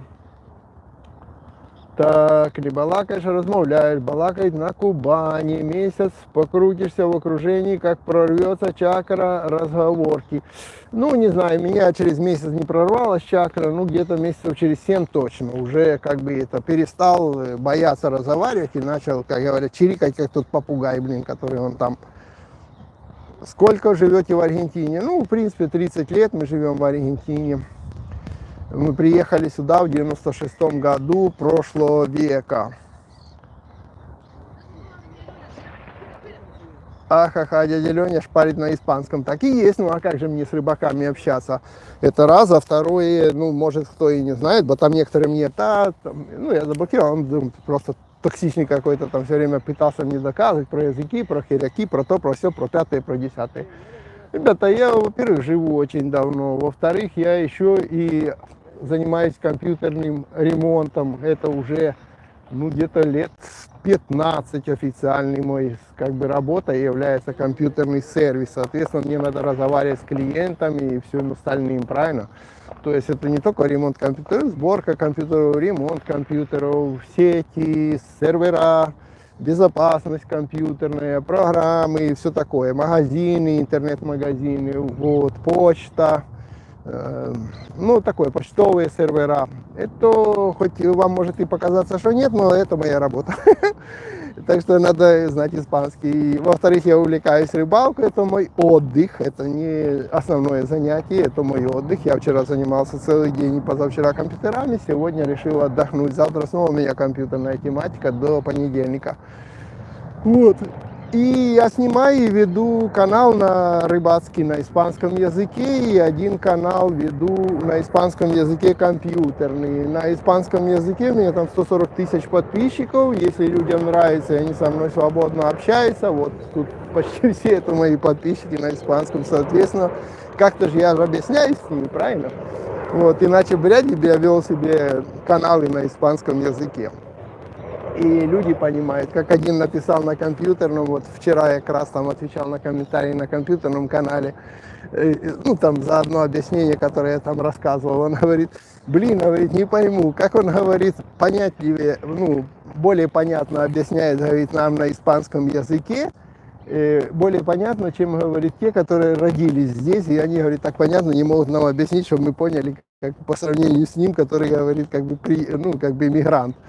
Так что просто в своих делах я нормально общаюсь. Конечно, не все я знаю слова. Ясный перец, это есть вещи, в которых, к примеру, медицинские какие-то термины, я их, не знаю, они мне не надо, поскольку, как говорят, только то, что знаешь, что тебе касается, или там какие-нибудь научные, космические, там еще какая-то фигня, или какая-то там, не знаю, то есть вот специфических нет, оно мне как бы не очень надо, я его не очень изучал, там, все вот эти термины каких-то адвокатов, к примеру, там, вот, знаете, как любят говорить полицейские термины, адвокатские термины, или какие-то супермедицинские. Но в обычном общении, в принципе, у меня как бы, ну, как бы это нормально все, скажем так. И уже сейчас, это если когда-то вначале было такое, что ты думал, как это сказать, то есть ты как бы складывал мысли, а потом думал, как это говорится на испанском, то уже со временем это проходит, и сейчас ты переключаешься между одним и другим языком, ты в принципе не думаешь головой, оно автоматом где-то перещелкает. То есть если к тебе обратились на испанском, ты отвечаешь на испанском и разговариваешь. Человек подошел, о, привет, привет, привет, привет, пошли разговаривать, все.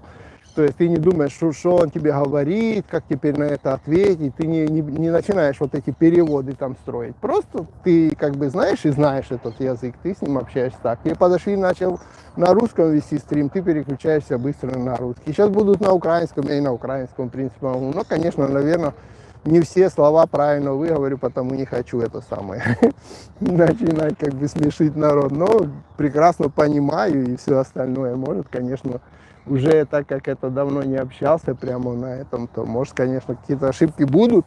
Но если захочу, постараюсь, то могу поразговаривать. Так что проблем с этим как раз нету. Так, gracias за живой урок Кастежано. Пожалуйста. Так, tío León, gente inteligente, gracias, gracias.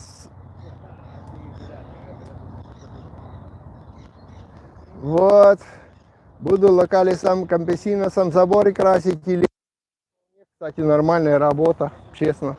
И нормальная, и приемлемая, и можно еще и хорошо заработать. Так, что за рыба, я уже рассказывал, пехерей, пехерей. Так, если ты говоришь на испанском, то там человек. Так, хорошо. Если в Аргентине быдло, гопники, сталкиваются ли с полицией, как она на это все смотрит, косо? Да, есть, не будем кривить душой, да, есть, но такое дело в том, что оно не местное, приезжие. Вот, такие есть, и именно уже и в газетах о них начали писать. Кто хочет, поищите газеты в районе где-то 9, да, где-то в районе 9 мая, Кларин, то все найдете. Про таких не хочу просто начинать на стриме, как говорят, перекашивать тематику. Ну вот, так что да, есть. Но только, как правило, это не местные. Местные тоже есть, но местные есть просто те, которые что-то украли и хотели убежать. Но не гопники и не пальцы веером. А гопники это приезжие все. Так. Это парк Нунис, да, это парк, ну такой, это не парк не Нунис называется, этот парк называется Парке де лос Ниньос, то есть детский парк.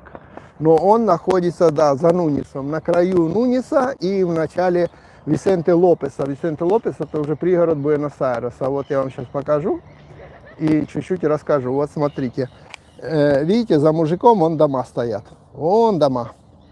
Это заканчивается Капиталь Федераль здесь в этом парке, и вот то тоже продолжается Буэнос-Айрес. И Буэнос-Айрес еще продолжается много-много, туда еще час до конца ехать. Вот туда я очками так покажу. Вон туда, вот так все продолжается Буэнос-Айрес. И аж туда, вот до тех вот островов, вот туда. Но это все уже называется пригород, не Капиталь Федераль, и там правительство этого самого, не Капиталь Федераль, а там правительство провинции Буэнос-Айреса правит. То есть город один, но он разделен. То, что внутри, это отдельная республика, скажем так, отдельная провинция. Капиталь Федераль называется, это столица всей Аргентины. То, что за пределами Капиталь Федераля, это тоже Буэнос-Айрес. Еще по-другому его называют Гран Буэнос-Айрес, Большой Буэнос-Айрес. То есть на карте это все общий город. Вот. Но ею, вот этой частью уже он подчиняется, это как бы административно подчиняется провинции Буэнос-Айреса. То есть правительству провинции. Вот такое разделение, как бы такое, как, знаете, как Ватикан в Риме. Типа Ватикан как бы считается отдельной страной, но он находится в середине города, в Риме. Так и Капиталь Федераль находится, как бы считается по Конституции как отдельная провинция. У нас как губернатор, скажем так, как его назвать, мэр города. У нас свой парламент существует, он принимает свои законы, они могут отличаться, как в любой провинции, от федеральных законов, какие-то поправки. Но это отдельное, считается такой отдельной этим. И он уже является столицей всей Аргентины. А вот, допустим, вот те дома уже как бы считаются тоже городом Буэнос-Айресом, но уже не является административной столицей всей Аргентины. То есть тут такое запутанное, есть Каба, есть Гран Буэнос-Айрес. Но на карте это все один и тот же город. Так, Оля Пехерей в этом парке ловится, да, сегодня один поймали, и чем более похолодает, да, будет ловиться. В основном ловится. И сегодня уже один поймали. Леня сегодня мало читает сообщения. Да я сейчас как заведусь, посмотрите. Так, подскажите, пожалуйста, как выучить испанский язык, сколько займет времени по-вашему, как вы учили вы? По-моему, я начал я, во-первых, там видео снял, буквально несколько, как говорят, видео назад, там найдете, как я учил испанский язык и 5-10. Но я начал понимать чуть-чуть и приходить в себя после 7 месяцев ударной учебы испанского языка, но на улице, без курсов, без ничего. Так. Я там в понедельник был, ничего не поймали, за 5 часов замерзли, грустные уехали. Дело в том, что понедельник здесь закрыто. Так что не знаю, где вы ловили, но понедельник парк выходной, он закрыт. Вот. Он работает со вторника и по воскресенье с 8 утра и до 19 часов. Так.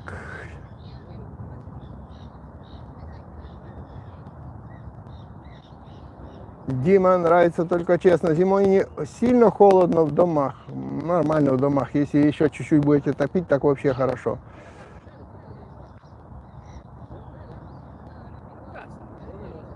Так, Гена, мы тебя пропустим, ты все правильно говоришь, пускай они, как говорят, что там комментировать, ты все правильно. Ты маты совсем не пьешь? Нет, не скажу, чтобы я совсем не пил. О, кстати, насчет маты, извиняюсь, 1 секунда.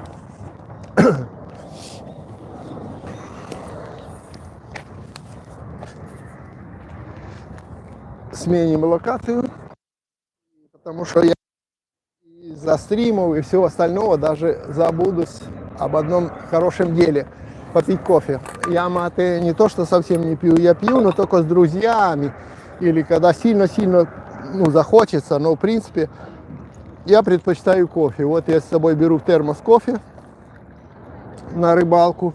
Кстати, вот эти термосы очень хорошие. Вот это. Контиго.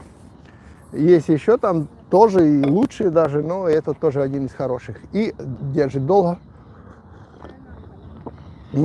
Кофеек. Так что будем это пить кофе и дальше идти. Так, со спортом дружишь, чем занимаешься? Со спортом дружу, ничем не занимаюсь в плане как спортсмен, потому что у меня возраст уже не спортивный, не спортсмена, но в спортзал хожу, штанги таскаю и всем остальным занимаюсь.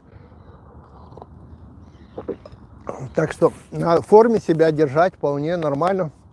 Для того, чтобы своим весом управлять, чтобы можно было свой вес как бы поднять, опустить и все остальное, это да. Так.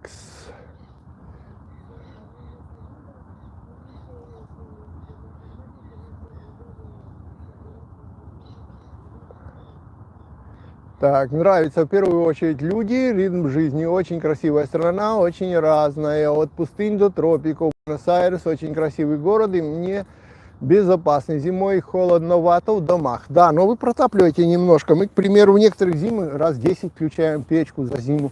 Бывает и больше, бывает и меньше. Все. Ну вот пока что за этот период, я думаю, уже раза 3-4 включали. Чтобы когда совсем было холодно, дождь шел, чуть-чуть протопили. Или кондиционер на пару часов, или печку врубайте. Есть же кондиционеры теплые. Страна красивая, разнообразная. Найти на свой вкус именно какую-то территорию, где жить, всегда можно найти.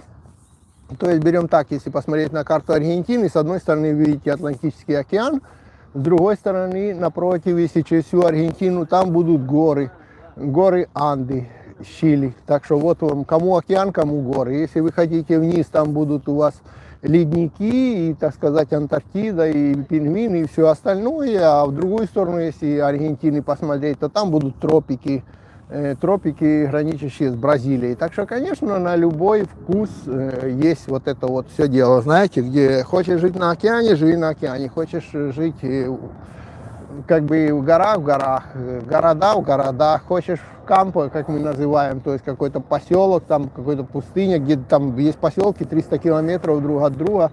Пожалуйста, то есть на любой вкус можно найти. Самолеты вот летают все время. Тут аэропорт недалеко городской, вот оно тут все время над парком снижается.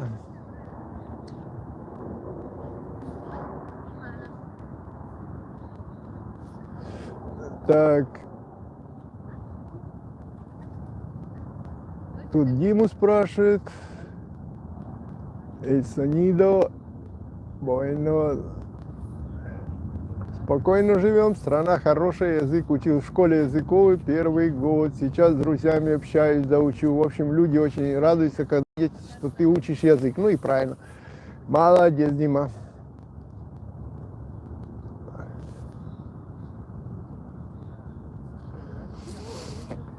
Простой ему жизни Дима рассказывает. Но это правда, так и выросло. Но дело в том, что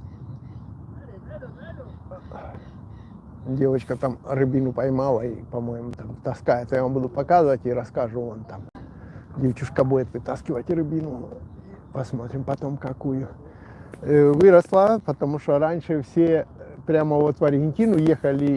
И я когда-то так рассказывал, и другие считали, что страна такая, знаете, типа там с $1000 приехал, поменял так сказать, по левому курсу, и у тебя уже куча денег, а государственный курс гораздо меньше, и основная продукция идет по государственному курсу, и, соответственно, ты чувствуешь себя королем. Сейчас, конечно, эта лафа закончилась, никто себя тут за $1000 королем не чувствует, за $1000 не знает, и тут, как говорят, это бедненький за $1000. Но, с другой стороны, есть какой-то такой, ну, как бы оно никому не нравится, да и мне в том числе оно не нравится. Конечно, приятнее, когда ты там получал и менял, и потом это, особенно те, кто получает в долларах, там было, ну, как бы более приятно. Но, если взять честно, тогда зарплаты в Аргентине тоже были довольно низкие. К примеру, там, ну не знаю, вряд ли кто получал особо на какой-то работе там $1000, $800. И сейчас все-таки в связи с тем, что все цены так поднялись на работе, зарплаты тоже поднялись очень сильно.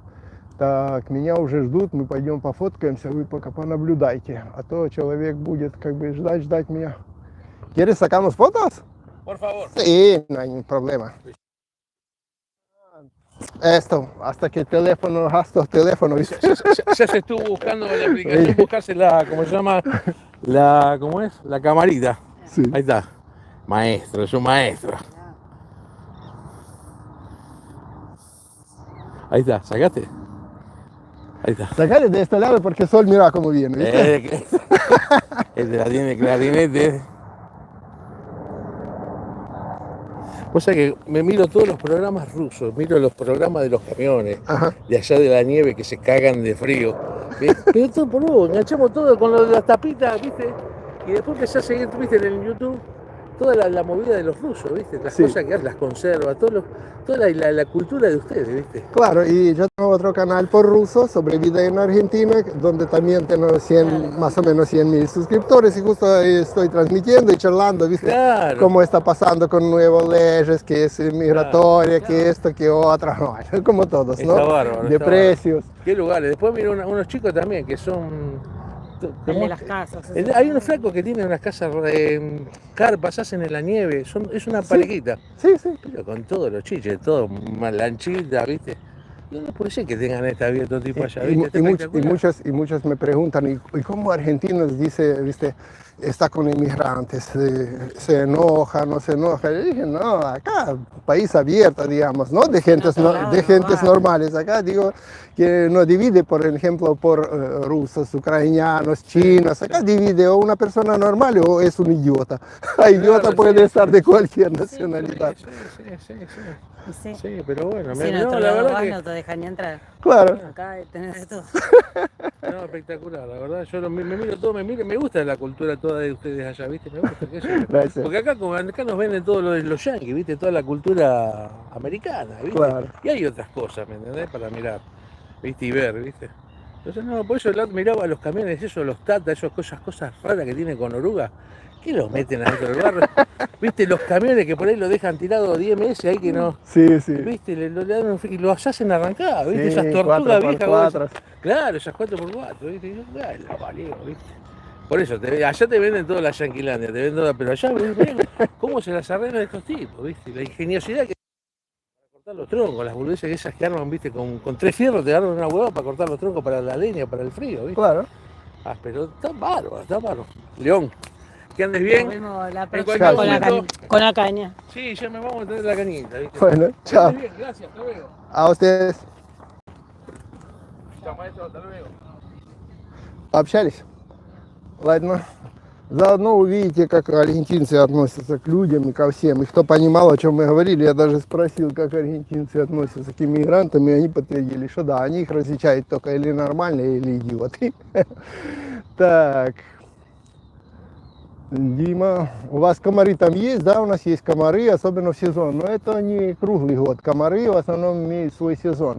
Наподобие там типа осенью, там какой-то период, 2-3 недели, бывает даже и месяц. Ну, покупайте. В прошлом году было плохо с комарами, в этом чуть-чуть поменьше. Что-то мы закупились этими всякими пшикалками, даже и не использовали особо.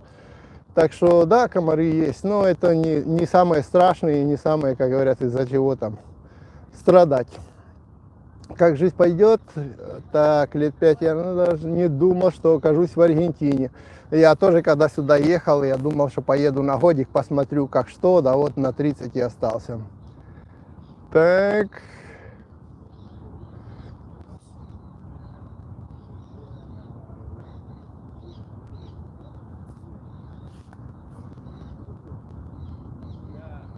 Так, смотрю, Дима молодец, он тут уже, блин, мне хотя бы чат повел. Дима, тебя надо тут администратором на чат назначать, ты хотя бы людей поддержишь, как молодец.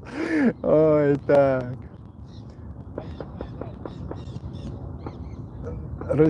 Россиян много приехало в Аргентину. Ну, последнюю цифру, что я слышал, было около 70 тысяч за последнее время. Так, форель где-нибудь водится дикая? Да, водится. В Барилоче водится форель дикая, в горах там полно ее. И в Кордове есть дикая форель, в Миссионесе есть дикая, в Мендосе, пардон, есть дикая форель. И все, что от Барилоча и ниже тоже там везде дикая форель. Так, заварил себе маты, сейчас пью, смотрю, Ленин стрим. Так, не в Канаде.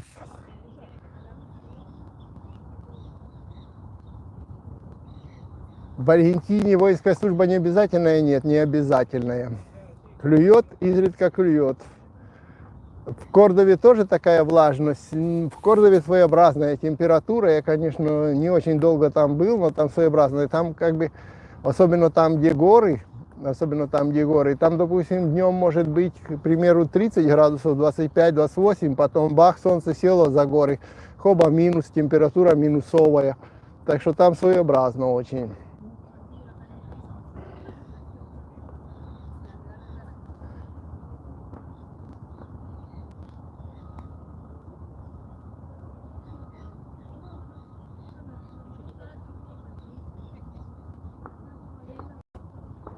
Пенсия, как во всей Латинской Америке, отсутствует. Откуда вы взяли, что в Латинской Америке отсутствует пенсия? Нет, присутствует. И здесь есть пенсия, и пенсионеры есть, и все. И есть и пособие по всяким этим самым.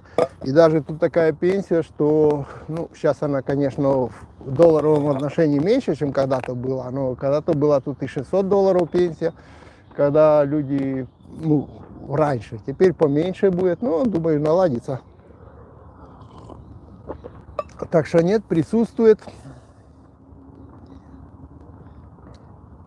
Так,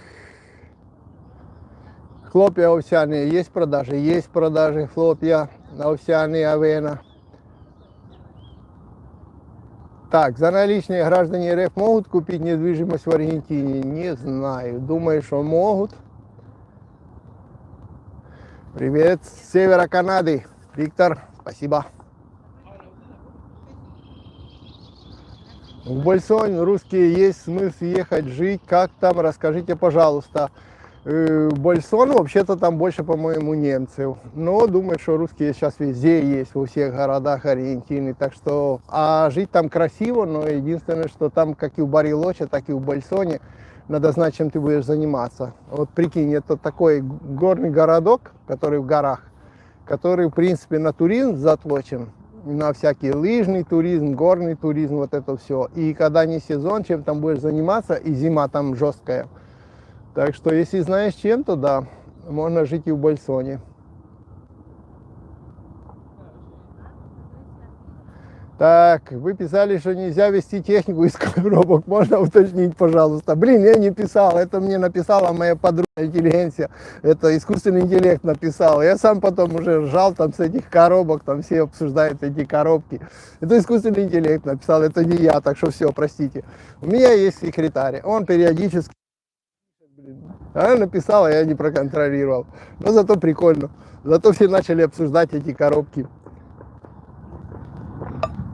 Так. Я же один не справляюсь с 3 каналами. Надо, чтобы был помощник. Вот у меня есть помощник. Зовут ее, кстати, Лада.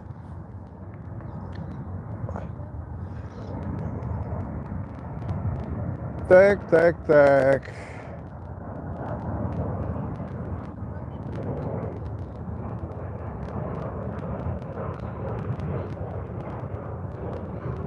Так, смотрю, где тут меня касается. С Амазона можно заказывать товары в Аргентине? Да, можно заказывать товары в Аргентине с Амазона. Есть некоторые товары, которые написано прямо бесплатная доставка в Аргентину. Это не так давно зашло, но сейчас есть. Вы просто набираете, куда доставка в Аргентину, там многих есть бесплатная доставка. Я уже объяснял один прикол. Вы посмотрите внимательно. Допустим, на Амазоне есть цена, ну, к примеру, там $2000, и написано бесплатная доставка в Аргентину. Потом написано must, типа открыть, посмотреть еще дополнительно. Вы смотрите туда вниз, и там есть типа налог аргентинский, туда еще потом вам добавят в окончательную цену. И налог, я уже рассказывал в одном видео про компьютеры также, я себе с Амазона смотрел компьютер, доставка бесплатная в Аргентину, то, что мне нужен для моих монтажей, для моих работы. Он стоит в районе $2000 и бесплатная доставка. Но это не значит, что я его заплачу $2000 и куплю сюда, он мне приедет бесплатно. Нет, там внизу такая приписочка, когда откроешь, чтобы увидеть больше, там есть доставка там типа в Аргентину, но налог аргентинский еще $700. То есть на вот эти 2000 еще $700 налога аргентинского, тогда будет вам доставка в Аргентину бесплатная. Так что да, доставка сама, как сказать, есть? Есть. То, что налог на покупки в Амазоне есть, есть. Никуда он не делся. Так, 16 числа был открыт, может, потому что праздничный день. А, больше всего, что так и есть. Точно, праздники бывает здесь открывает. А так, в основном, ну, закрытого, типа, понедельник.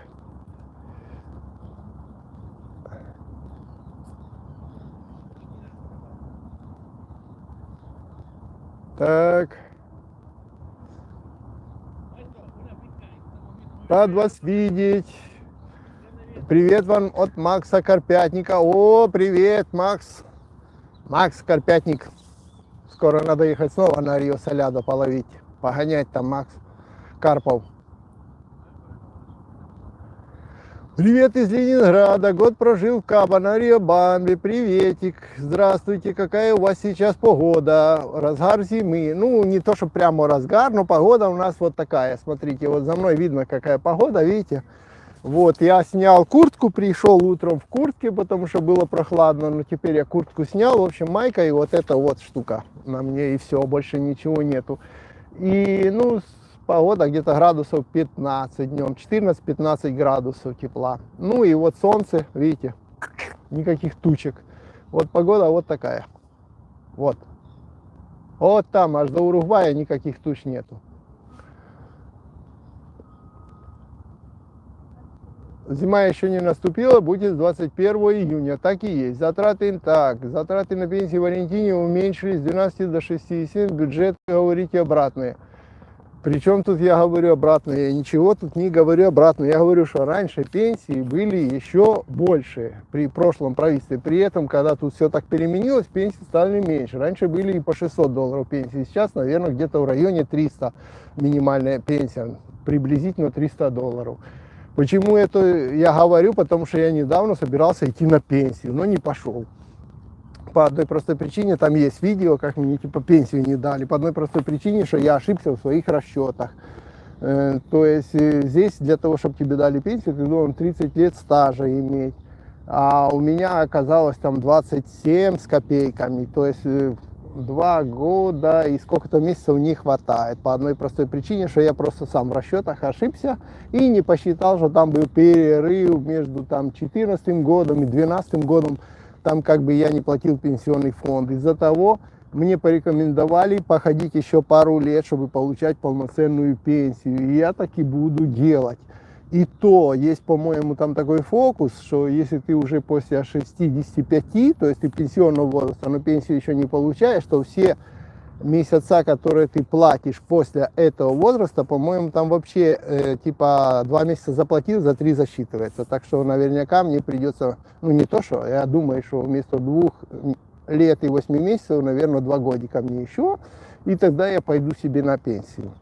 Но пенсия здесь есть, обычная, то есть, в принципе, я могу и сейчас пойти, скажем так, на пенсию, даже не доделавший вот этих 2 года, но она другая, то есть там будет уже не пенсия, там будет такое как бы, как же он тут правильно даже называется, не знаю, как пособие такое, которое будет 70% от минимальной пенсии. И там куча других ограничений с ним есть. Если я на него, к примеру, сейчас соглашусь, буду получать 70% от минималки, но, к примеру, если я поехал жить в Уругвай или в Бразилию, то я не могу ее туда перевести, потому что только в Аргентине живя.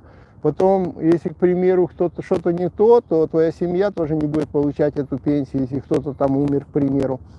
А если у тебя обычная аргентинская пенсия, тогда эти ограничения снимаются. То есть, там, ну, как говорят, жена может получать за мужа пенсию и все в таком духе. Если ты переехал жить в Бразилию, а мы свободно можем жить в Бразилии, или там в Уругвае, или в Чили, то ты тоже переводишь за собой свою пенсию и там живешь. Почему мы свободно можем там жить? Потому что мы граждане Меркосура. У нас прямо на паспортах написано сверху так. Меркосур, они же Аргентина. Что значит Меркосур? Меркосур – это объединение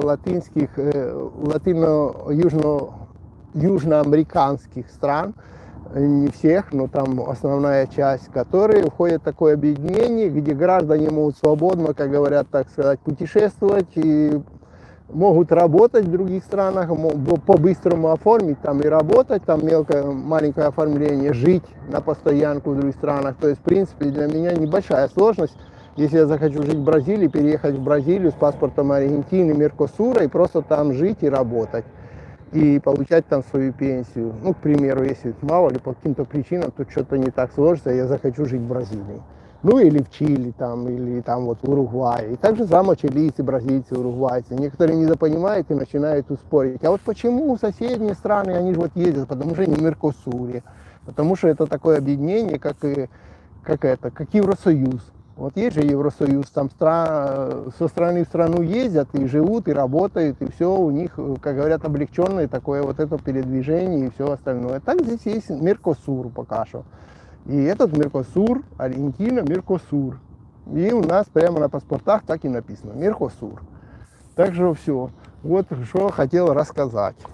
Сейчас еще не клюет, но мы скоро перезакинем. Если у вас еще говорят, что я отставал с комментариями, теперь он уже комментариев больше нету вообще. Все поотвечал по-шустрому. А вы говорите, отставал. Так что я сейчас перезаброшусь, пока вы будете смотреть, как тут чего, что-то я перезаброшусь. А вы посмотрите еще комментариев. А я как бы вот возьму и посмотрю внимательно, что у меня и как у меня на удочках. А то так, если все съело и мы сидим, то получится, что никогда ничего не клюнет.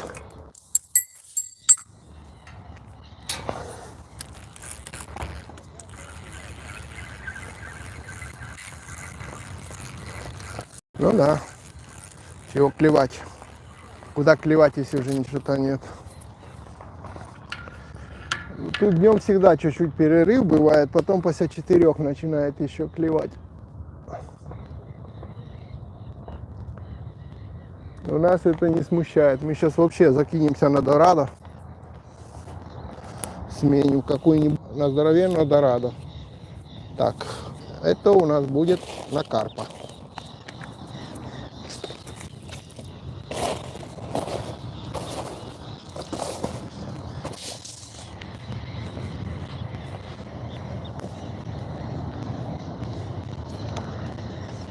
Сейчас заодно перезабросимся на хищника.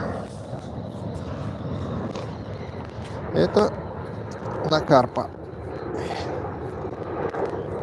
Сейчас мы все сделаем по-другому.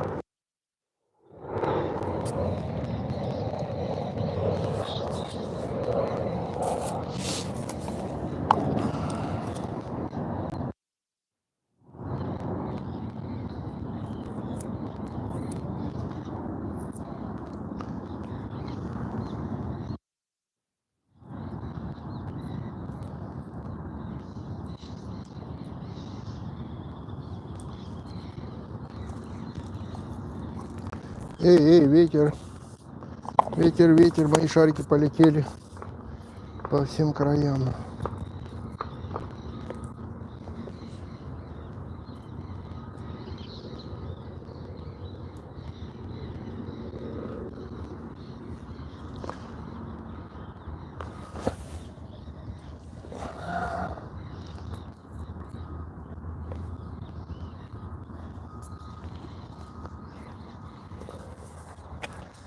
Это забросим, другую перезабросим. Опа.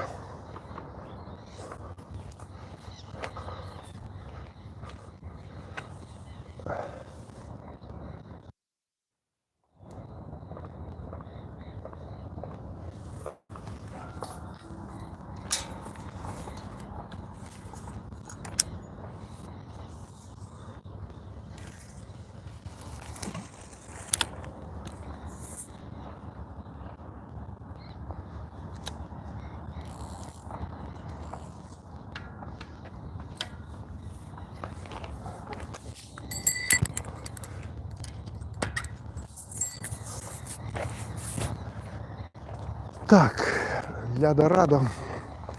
Сейчас покажу, что мы будем на хищника как готовы. Дальше буду отвечать на вопросы. Сейчас надо ее найти сначала, эту. Покажем, что мы будем для него использовать.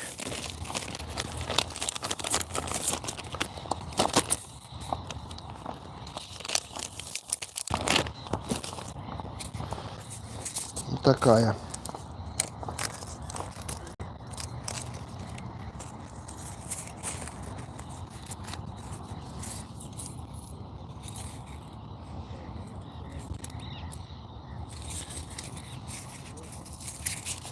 Вот.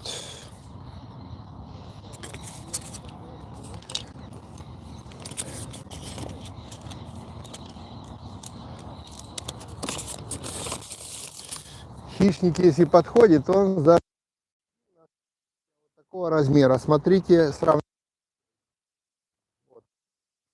свой палец, мизинец. И вот такой размер крючка. Потом идет стальной трос. Вот. А потом идет уже и это поводок с железным тросом. Зафигачим.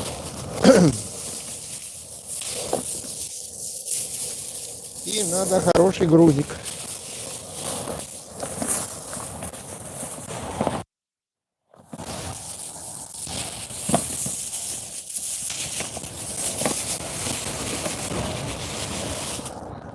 Вот. Груз так 80.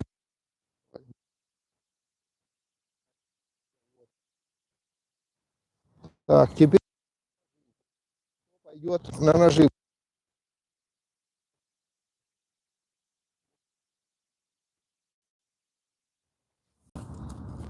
От экрана. Будет голова рыбы. Раз. Я всем не буду так прямо показывать ее, как я ее тут зацепляю. Ну, в общем, целая голова большая. Если вы думаете, что у хищника маленький рот и голова не влезет, то вы ошибаетесь. Тут хищники бывают по 10 килограмм. Так что он эту... И сейчас достанем удочку.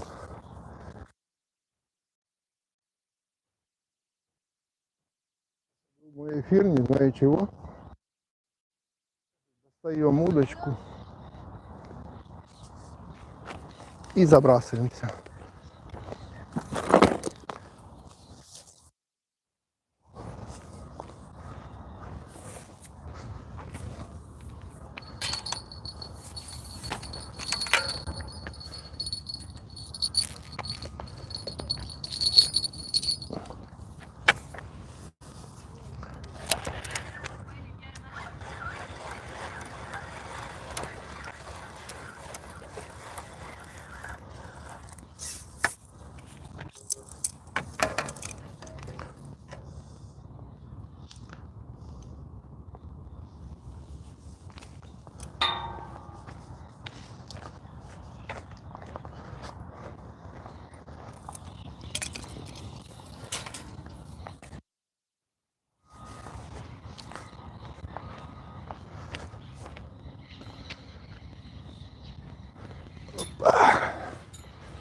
Опа.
Посмотрим. Если больше нет, то мы сейчас будем выключать это дело. Но в то же время хотя бы пообщались немножко. Потом мы оформим уже более круто картинки и все дома. Так, а разве Дорадо активно зимой? Много слышал и даже так смысла нет зимой ее поймать. Да, сегодня еще жарко и уже утром у моих товарищей 2 Дорадо убежало. Так что, конечно, активно. Еще есть. И некоторые останутся еще здесь на всю зиму. Особенно там у нас есть теплостанция, вот эта, которая тепло там выдает какое-то. И там в тех краях они есть. Все время около теплой воды. А здесь проходящие. Но сегодня утром 2 свалило у людей. Так что из-за этого я и забросил. Так. Ладно, народ, я так вижу, у нас тут закончились. Так, смотрите видосы из Аргентины, Уругвая полно. Разбирайтесь с произношением, благодаря теперь есть субтитры на испанском. Все правильно. Так, лучшая снасть для зимней рыбалки. Ездить солями, кукурузой, масса в кормушку. Ну, нет. Для зимней рыбалки в Аргентине самое лучшее это на пехерея. Вот такая снасть. И ищите пехерея. Пехерей будет по всем идти. Вот такая снасть на пехерея. Вот. Видите? Пехерей будет идти по всем, как говорят, этим самым, по всем рекам, озерам. Зимняя рыбалка – это в основном пехерей. Конечно, можно поймать изредка какого-то карпа, но в основном это пехерей. Так, учу испанский, планирую приехать в Аргентину. Подскажите, как произносить правильно 2L или U или... О, тут я не сильно понял, прошлое спрашивать, ну ладно. Так, про погоду мы ответили. Так, биткоин подкапливаете? Биткоин во всем мире все подкапливают. А можно поймать на донку, фидер? Да, можно. Ну как? Смотрите, пехерей надо ловить, пехерея надо ловить. Скажем так, на такую снасть, или вторая снасть называется паттерностер. Вот я ее только что снял. Сейчас мы покажу, как выглядит паттерностер. Сейчас я ее буду накручивать и заодно и расскажу, как выглядит паттерностер для рыбалки на пехерея. Я как раз вот достал, там у меня был паттерностер. Просто сейчас пехерей еще не подошел. Есть разные снасти для этого, но это основные. То, что я рассказываю. Вот, сейчас буду накручивать паттерностер. Начнем с самого края для него. Кстати, эти снасти можно купить у меня на магазине leonpesca.com. Bueno. Так, значит, крючок, который на дне ловит. Мы с него и начнем накручивать снасть. Раз. Теперь здесь цепляется грузок. То есть после грузка на дне еще один крючок будет валяться. Идем. Чуть выше еще один отводной поводок. И будет еще как бы на пол воды ловить. Один крючок. Идем дальше. Продолжаем снасть. Чуть выше. И она так вот 2 метра такая. И бывает 1,5 метра. Еще один крючок. Еще в центре воды будет ловить. Так, тут снимаем, я ее убираю как раз. То есть получается так. С самого верху 2-метровая такая снасть. 2 метра, 1,5 метра. Все зависит от удочки. С самого верху висит поплавок. И потом между поплавком и грузком, который внизу, цепляется где-то в районе 3 крючков. Это в основном и на океане здесь ловится пехерей на такую снасть. И этот самый. И в реках во всех. Вот. И первое, с чего надо начинать, это ловить на такую снасть. Почему? Потому что вы от нее сразу узнаете верхний. Сейчас я его сниму, чтобы не поломался. И вот. Почему на такую снасть вначале ловим? Почему? Потому что эта снасть предназначена для того, чтобы и со дна, и с полводы, и сверху. И в зависимости от того, где начинает клевать, мы начинаем соображать. То ли полностью поставить снасть, которая будет сверху плавать, ту, что я первый показал, то ли кинуть донную снасть, если все время ловится со дна. Вот с такими. Теперь можно использовать кормушки для пехерея, для корюшки. Можно использовать вот такую кормушку с киндер-сюрприза сделанную. Сейчас пойду помою. И сюда закидывать прикормку. Прикормка идет рыбная мука. Или можно использовать плавающую кормушку, вот такую. Это для плавающей снасти, в которой 3 поплавка. Вот такая кормушка. Сюда вы засовываете еще, скажем так, прикормку.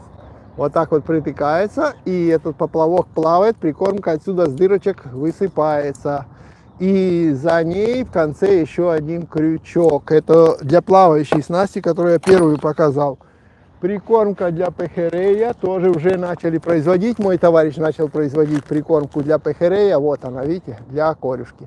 То есть здесь смесь на основе рыбной муки. Она очень пахнет вот это рыбьим жиром и всем остальным. И вымывается, и очень сильно привлекает пехерея. Вот она размешанная, я ее периодически подмешиваю в эти кормушки. Так что вот, ребятки, видите, я вам быстренько рассказал, как надо ловить пехерея. И это самая зимняя рыбалка, которая существует в Аргентине. Это основная, это пехерей. Я имею в виду не во всей Аргентине, понятно, в теплых районах там продолжает ловиться дорадо, суруби, все, что хотите. Но вот в Буэнос-Айресе и до Буэнос-Айреса, оттуда с юга, это пехерей, это сезон. До января, до сентября месяца. В сентябре на пехерея начнется запрет, начнется нерест. Пехерей идет в реки с океана, идет на нерест. и начнет нереститься. И будет запрет практически до Нового года на ловлю пехерея. Но у нас запреты своеобразные. То есть как? К примеру, в основном на озерах, где выращивают пехерея, где запускают малька и все, такие озера есть, Колохунина, везде, там будет ходить рыбнадзор. Рыбнадзор у нас называется фауна. Вот они в жилетках таких, написано фауна, слово на жилетке сзади на спине. Вот они вас могут проверить все, и полицейские могут прийти. И если вы нарушаете, и штраф, и забрать все снасти, которые найдут у вас рядом. Хоть в машине будет куча удочек, все позабирает фауна. Если у вас нет разрешения или вы нарушили правила ловли. Но не на всех она существует. В Буэнос Айресе я никогда фауны не видел, скажем честно. Соответственно, на пехерея, когда даже будет нерест, когда будет запрет, все равно можно будет ловить даже в нерест. У нас такая вот штука, да, что можно будет ловить в выходные дни и в праздничные дни. И будет норма, допустим, не больше там 20 штук на человека. И не меньше, чтобы 25 сантиметров и выше они должны быть. То есть будут такие вот нормы. Но даже в запрет можно будет вот такое количество в выходные дни ловить. Потом, к примеру, запрет не касается вот этой реки, которую я показываю. Даже в ней продолжать ловить без ограничений вот в этой реке. Потому что эта река Ла-Плата широкая, здесь пехерея не переловишь, он отсюда с океана, и тут нет запрета на ловлю пехерея. То есть в каждом месте по-своему. Вот, так что здесь можете его ловить, сколько вам влезет. И ну вот где-то так, где-то так.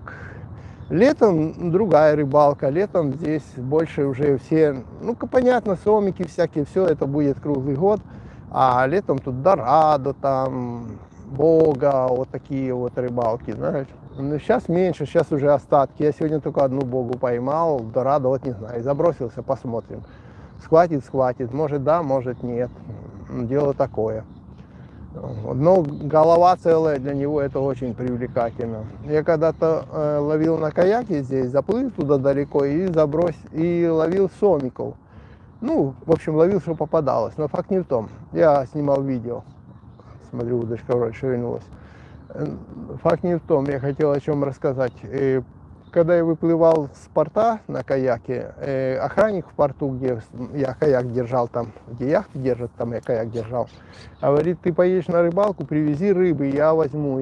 Вот ты же ведь не берешь? Я говорю, не, я не беру. Ну, я возьму, если будет здоровая какая-нибудь. Я говорю, да тут в основном сомики. Ничего, если сомики будут здоровые, привези. Хорошо, я выплыл, начал ловить и специально для него начал собирать этих сомиков. Привязывал их на куканы и бросал за каяк в воду. И их там не видно, ну то есть, знаете, да, на кукане рыба на веревке, она там плавает, их там не видно, ничего, этих сомиков. И сомики были большие, маленьких я не брал, а такие, ну, где-то по 50 сантиметров, такие вот сомики, да, и больше. То есть те, которые здоровые, что можно человеку дать, они там всякие, хрень маленькая. И я их на веревку одевал через жабры и привязывал, и они плавали за каяком. И там где-то с десяток таких сомиков плавало. И в один прекрасный момент сомики начали, все всплыли наверх, и еще и хвосты задирали кверху, и прямо из воды торчали их хвосты. Такое впечатление, что они в каяк хотят. И я сначала не мог рубиться, от какого хрена они, ну типа как бы не в воду тянут, а наоборот, все всплыли, и хвосты позадирали кверху. И потом ни с того ни с сего выскакивает такое дорадо офигенное, как ухватило одного, только голова осталась на веревке висеть, блин, перекусила и утащила. То есть там дорадо внизу охотилась, уже на них смотрела, вот они уже готовы были в каяк запрыгнуть, эти сомики, блин. Так я к тому, к чему это, что, то есть сомика, полметрового сомика дорадо перекусила, только голова осталась и утащила свободно. То есть, если кто расскажет, ой, надо маленький кусочек наживки там положить или что, нет, вы можете полметрового забросить, это как раз для дорадо будет нормальная наживка. Соответственно, вот эта голова, что я забросил, это ему вообще на один зуб, если нормальный подойдет. А ненормальный, маленький нам и не нужен. Зачем? Мы же это, детей не ловим. Так что мы ловим или что-то крупное, или ничего. Отдохнем, постримим, да и все. Вот где-то так, ребятки. Так, почитаем, если еще что-нибудь или нет, уже ничего, то будем просто рыбу ловить.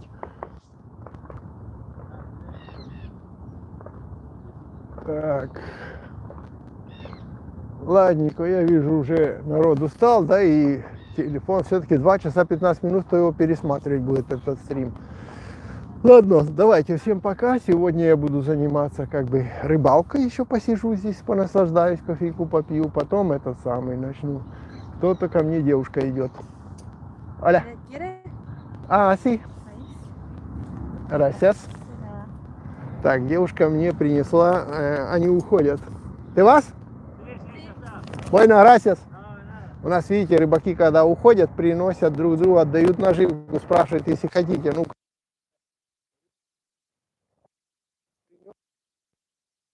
наживку. Я погнал.